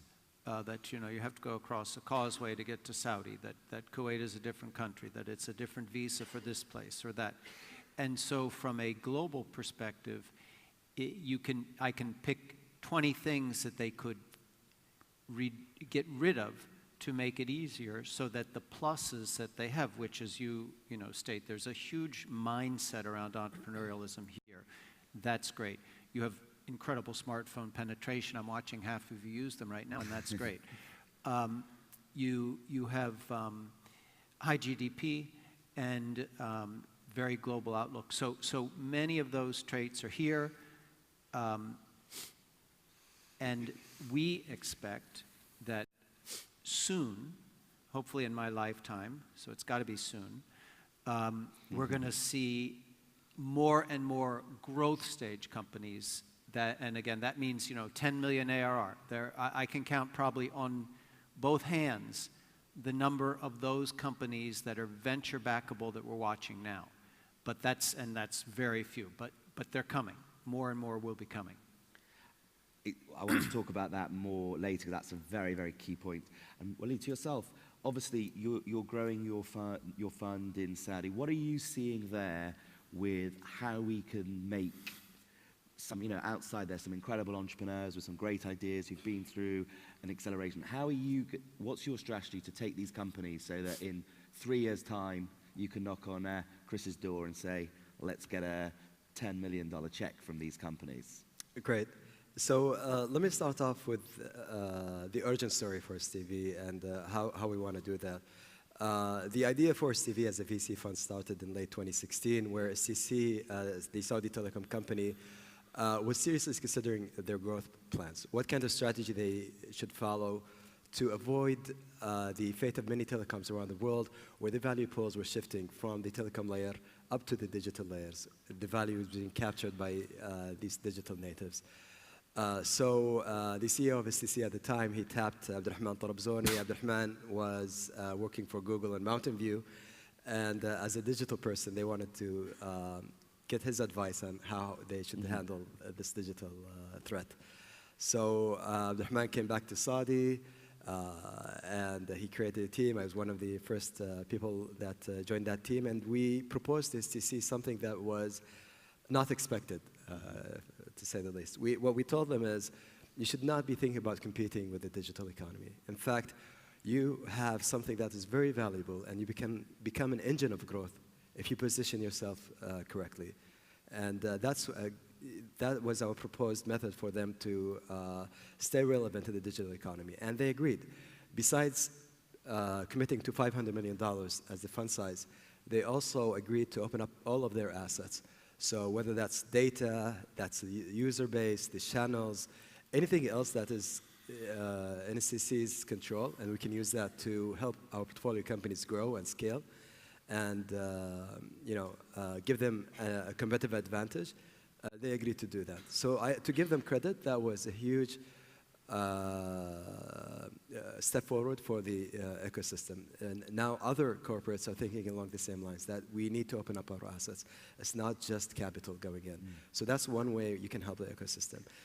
The other way is actually, when you look at this at the economic point of view, the cycle should be ending somewhere where the company is either totally independent or there's an exit.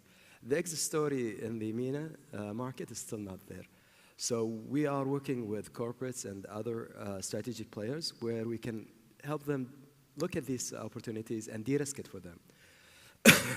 Excuse me for the excessive coughing. But one example is we would engage one of the largest corporations in Saudi for mining, for example, and tell them, you guys have a mandate to grow, but you're saturated. You also have a mandate for digital transformation, and you're not sure how you want to do this. We understand digital. We have what it takes to pick for you the right problems that are suitable for these digital players. And we come up with a list of problems that, for example, for a mining company, geographic surveys could be a good area for applying machine learning, right? They don't have experience in that, but lots of startups in the digital space, they can do that for them. So we would do what YC pioneered and called a request for startups kind of exercise.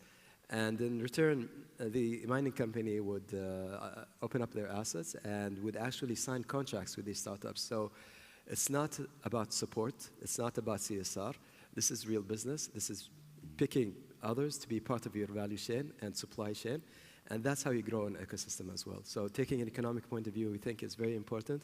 And we de-risk this for them by investing in those companies. We tell them, we're putting in our own money in these companies if you do that with us. So that, we found some positive response to that. We're going to continue on that story as well. There are other ways we're doing that. If there's enough time, I can talk about it later. But it has to be, I think, from an economic point of view, not about supporting an ecosystem or think about the ecosystem in isolation of the rest of the economy.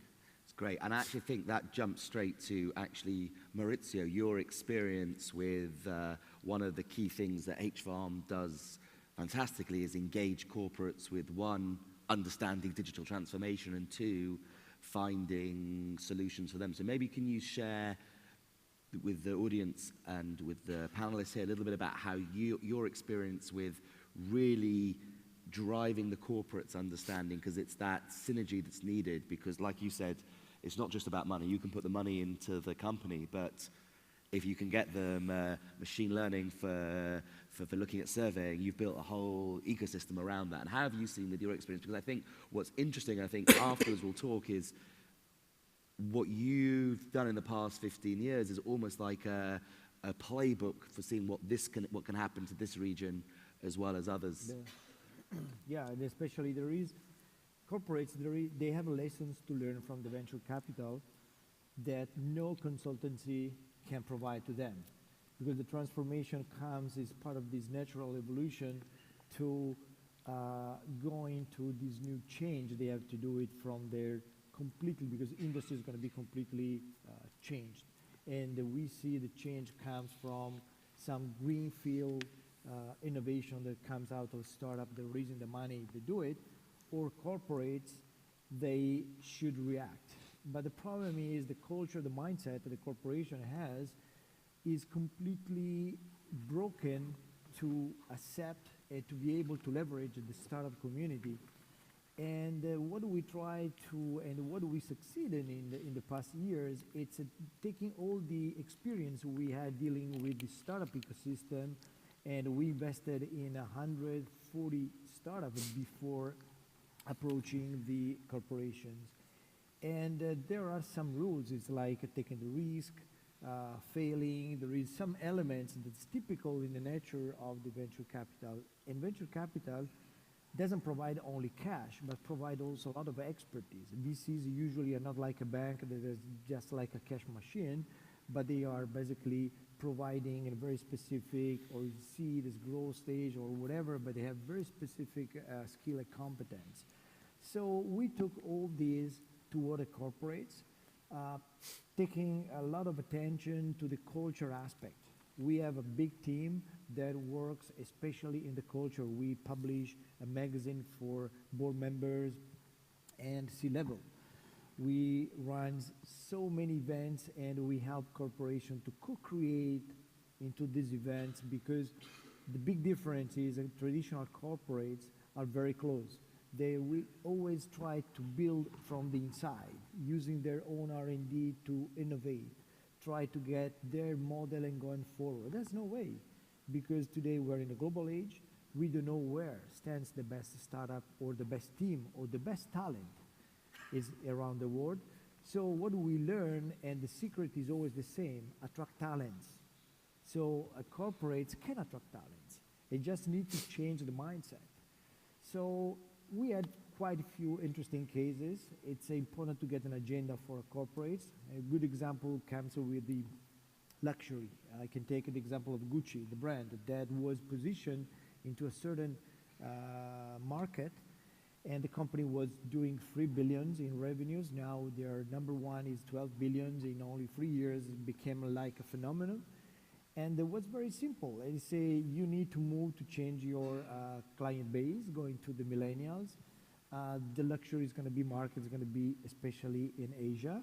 So it's big change. The company is supposed to do it. But you need, if you want to deal with the millennials, you really need to change your, can I say, your dress of the company, because you cannot get only the old people try to deal with the millennials. So new people has been involved in the company. They started, I think we brought them over 200 startups in 1 year. Wow. From all over the world, just selecting and getting some of them start to piloting some solution together with people of the corporates. So try to create this sort of infusion. It's a delicate, it's a long shot.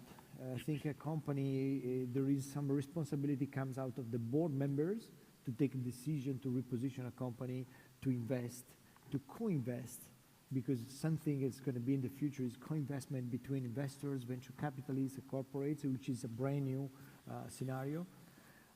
C-level has to execute, basically, and the organization of the company has to change, has to become more like a tech company, it's like a digital company, not just a vertical, but has to be much more liquid. So it's easy to tell. It's very difficult to transform with companies who has legacy, heritage, but those companies has also a lot of values, because the heritage, the knowledge, the access to the market they have, it's an important asset they can bring into. Great. Can I just chime in on that? I think one thing that's really interesting about this region, again, particularly the GCC, is that there are not as many long embedded corporations, and there are probably more family offices that control corporate functions. And so while the STC situation is quite unique, and I remember some interesting discussions with Dr. Bayari back then about this topic, where they have set up a true GP-LP structure so that these guys can make investment decisions based on what they think is going to return IRR to the fund. It's very hard when you're dealing with corporations, as you're saying. Yeah. There's all kinds of pieces. But the plus is that in these family offices, you're watching the next gen who get it, have been educated around the world, want to participate in both the wealth creation of technology, but also understand that their businesses can be disrupted by it, probably better than the corporate culture, and are in a position to take the risks. Well, that actually leads to the next point I wanted to make to you, Salman, is that you obviously come from work for a family office, run that side, and traditionally that might be, you mentioned real estate, and ultimately, as we all know, real estate investment is very, very different to, sometimes I say real estate venture investors can sometimes be spreadsheet monkeys, following the spreadsheet, following the bank, making a margin. And when you have a young entrepreneur, I see some Saudi entrepreneurs I saw a few days ago in Bahrain, when you go to them, you're backing the person based on the energy in his eye and based on his determination. So my question to you from a family office perspective, how are you managing your mindsets of realizing we're going to back something where Someone I know once said, a business plan is a bit like sausages. You don't want to know what's inside them, you know, because we can all put a business plan together, but ultimately it's the person. So how are you seeing, almost like the education within the family office world, of realizing that you need to diversify your portfolio, but there's going to be a lot of risk associated with it? Yes, it's a very good point, and I totally agree. It has been an education process for us and for many investors we have a regular contact with. So I would describe us as a conservative investor. So traditionally, we were geared towards mature industries. We did a lot in real estate and private equity. And a lot of investors in the region think similarly. But as Chris said, there are new generations coming in charge who have spent a lot of time abroad, who have seen different things, who come with a new or differentiated mindset. And I think it's very important for every economy to foster business growth and to invest into entrepreneurs. That's the only way how you can excel and how you can develop. So a lot of traditional asset classes like real estate or gold are misunderstood or overestimated, in my view. So it's really necessary to have events like that and to have government initiatives to educate the investor base so that they start looking at new things. Another point I wanted to make is I came to Bahrain 4 years ago. When we looked at VC, we were a little bit skeptical for the whole region. We said, all right, how do businesses here differentiate compared to big Western players? And isn't it just all a copycat? And I think that was an oversimplified way of looking at the businesses here, because you have each market, each country works different. They have different regulation, and you need different access to the market. Someone like Amazon cannot do that. They don't know how to do e-commerce in Bahrain versus Saudi versus Kuwait. You need local people to do that, and you need the local network for that. Another concern we had were exits. By now, you see there is a number of unicorns and exits in the region. It's still a process in development, but you cannot just compare one-to-one investing into VC here to the developed market. And I think one more point I wanted to make is, if you are an investor in VC in the region, you have an early stage edge and a networking edge compared to doing that in developed markets. If you want to invest in the US, in Silicon Valley, it's a very overcrowded place. You will not get access to the really good investments. That's a closed club. Here, you have the opportunity to be one of the early guys, to make a name and to build a network. It's based, it's like, do you want to compete with the biggest and most established, or do you want to start something and be truly entrepreneurial by yourself? I think that's something you should have in mind.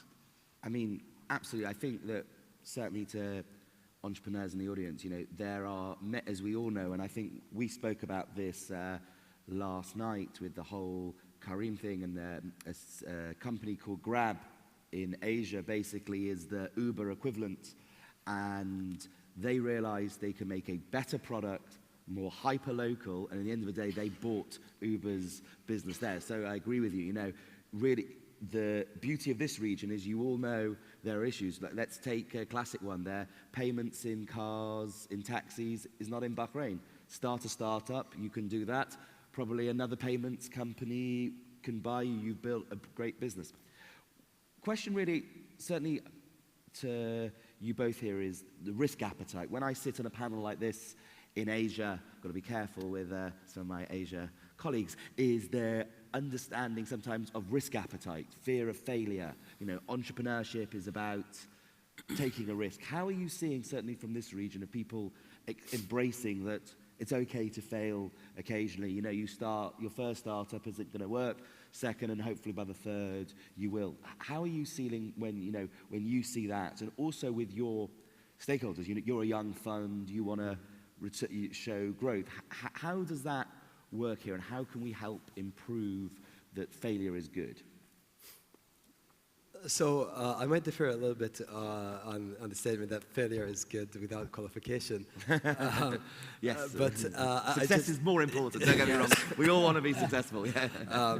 So I just came back recently from China. I was in Beijing for a few days, and I was talking to one of the founders there, and I asked him, so how come China now in mobile is much stronger than Japan and South Korea? Those guys worked on software for a long, long time before you guys did. And he said they're really good engineers in Japan and South Korea. But the thing that happened was they were targeting the PC market. China didn't have any PCs at the time to speak of. Most of the people were not rich enough to own PCs like in China and Korea. So when the mobile revolution started and people started having smartphones, all the Chinese entrepreneurs were targeting the smartphones and not bothering with the PCs. So there was a leapfrogging effect that happened here without any planning. But I just want to mention that story because sometimes you don't have to compare yourself to other markets and try to catch up. Sometimes you just leapfrog and see where are the spikes. And in fact, that's our strategy right now is we're seeing lots of big levels of dichotomy between demand and supply in the region. So for example, media, if we take YouTube as an example, the YouTube mobile consumption in Saudi is 6x that of the US on a user basis. If you think about travel, if you think about gaming, if you think about logistics, we're invested in Kareem as well. We also are looking at, one example is the food delivery space as well. We haven't invested there, but if you look at the financial statements from Delivery Hero, you'll find out that MENA is actually the most profitable region worldwide for them. So this, we think, are white spaces in MENA where the demand outstrips the supply. And we think we can help by supporting the entrepreneurs who want to attack those white spaces in a meaningful manner, in a way that makes sense from a business point of view. So failure, trying to achieve that, makes sense. But failure because you didn't do the homework correctly, or you didn't think about it in the right manner to begin with, or not having the right tools and being equipped for it, that I think is a lesson that you could learn from others. You don't have to learn for yourself as much as possible. So yeah, we understand the risk. There's an Arabic saying, I'll say it, it doesn't make sense in English, but it's in English and Arabic. It says, no risk, no risk. So it means, no, if you don't take risks, you don't get money, basically. We understand that, we embrace it, but it has to be calculated, it has to be done in a manner that benefits from other lessons in the space. Great, thank you. So I think to your direct question, though, about how do you embrace further and support this entrepreneurial spirit, first of all, I want to quickly encourage people, failure is not a great thing. And it isn't my favorite thing to have entrepreneurs start on their thing, serial entrepreneur. That may or may not be a badge of something good. But what we certainly don't want, and several years ago you could have come to this region and worried about, was a group of people who've embraced the idea of wearing hoodies and becoming a success and not going into government jobs or telco jobs, and maybe even their families accepting it, and having lots of early stage capital available to them with tons of ecosystem support, yet nothing afterwards. That was the big worry. Now you actually have people writing checks at the Series A and Series B level. And that's critical so that you don't have people who have worked their tails off and failed just because there's no capital. And so I think that the ecosystem has now all of the components to support that entrepreneurship. Now, of course, a huge bulk of the companies don't deserve to be funded. So, just because they want to be entrepreneurs doesn't mean they're going to have a successful company. But I think all the pieces are there to support entrepreneurs who are putting together good plans with execution. I mean, to clarify that point, I think, what's important is that entrepreneurs, no matter their age, make a decision, say, you know what, I've had a good education. I think education is so important, but I'm 23, 24 years old. I don't have any dependable, I'm going to try something. What I agree with you is do your homework. You know, we're not going to say now we're going to build a new social media app that you can take pictures on with an iPhone and think, well, there's Instagram, there's things. I agree with you that there is no excuse for a poorly executed idea that you've not done your homework on. But if you make the right calculation, there is an opportunity. Taxi payments, there is the platform, there is a thing. And if for some reason doesn't work, regulation changes, another player comes in, that's different. Because what I find is, and I think this is something important, it's my final question to you will be, is that we have to encourage not creating startups for the sake of startups. You know, there are people who make a career out of building startups. A startup is a company that solves a problem that we're looking for a solution, and that's matterable. What I think is great, and certainly seeing in this region, is there is so much opportunity for the reasons we all know, and especially, you know, we're here from you with the Saudi, you know, 2030 vision. Everyone wants this knowledge-based economy. So I think for the entrepreneurs, certainly in the audience, certainly those watching, is to realize that there is the opportunity that you can make your own destiny with something. And I think my final question to you all, and we'll go around in the time, is what advice do you have for people watching this, people listening to this, of wanting to go into the entrepreneurial path, and what would be your message to them for if they were thinking, I'm not sure whether to do it or not? Well, I mean, you have to look at your own risk tolerance. And if you have tolerance for ambiguity every day of your life, then you can be an entrepreneur. And you also have to have the willingness to do a little bit of everything. Because if there's no toner in the copy machine or no power bars in the cabinet, somebody has to go get them, and it's not usually a place where there's a bunch of staff to do that. So having said that, you get flexibility, fun, freedom, all those wonderful things. So I generally encourage people, if they go to the trouble to ask me, should they be an entrepreneur? I'm usually saying, yeah, great, do it. I think that's a very, very valid point. Hard work, I think for everyone, hard work in everything you do, and looking for ambiguity and understanding, being a bit flexible. I'd like to think that real entrepreneurs actually don't need convincing to go into entrepreneurship. They see a problem, they want really badly to solve that problem. Nothing in the world is going to stop them from that. But my advice to them would be as, focus really on the problem, not the solution per se. Don't get married to a solution, because the solution changes with time. Also, invest your time in reading the market. Understand where the market is going, where are the value pools shifting into, how can you actually rearrange that value chain so that you can actually be an important part of it, and can not just extract value, but also create and add value to that value chain. So I think for the time being, we are seeing a golden opportunity, a golden window for the region in many of those sectors. You really have to do your homework to identify those issues. You really have to think with a different mindset, a mindset that actually also incorporates collaborating with others, paying it forward.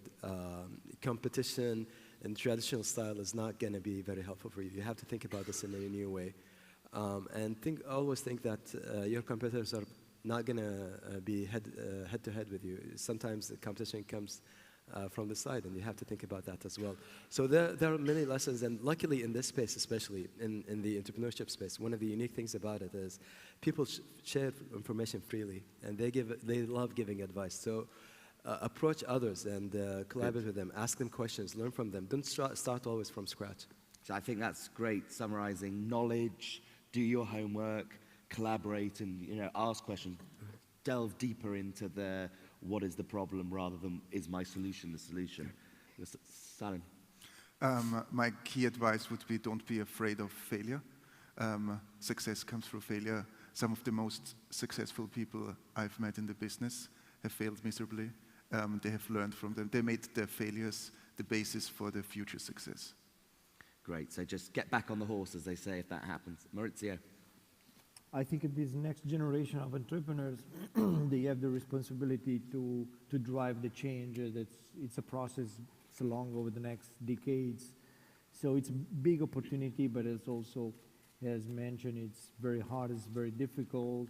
And be entrepreneurs, it means learning every day from what you're doing and taking mistakes as part of the process, because I think I'm paid to do mistakes. So we did in those 15 years so many mistakes. I keep doing mistakes and just be very fast in understanding mistake. It means it's a result. It is under expectation. So it means something was not as expected. Where is the problem? So be fast. This is a big opportunity, but also it's a big responsibility. I think that's final point. I think there's a fine line between never giving up but knowing when to quit, and try not to make the same mistake twice. Sure. Is that thing. Sure. Ladies and gentlemen, I think it's lunchtime. Please can you thank my panelists? We're back in an hour on the main stage, so thank you for all, and I think there's lunch outside. Thank you to all for coming and participating. Thank you. Thank you, Danny. Thank you. That was a great session. Thank you. Excellent. Fun.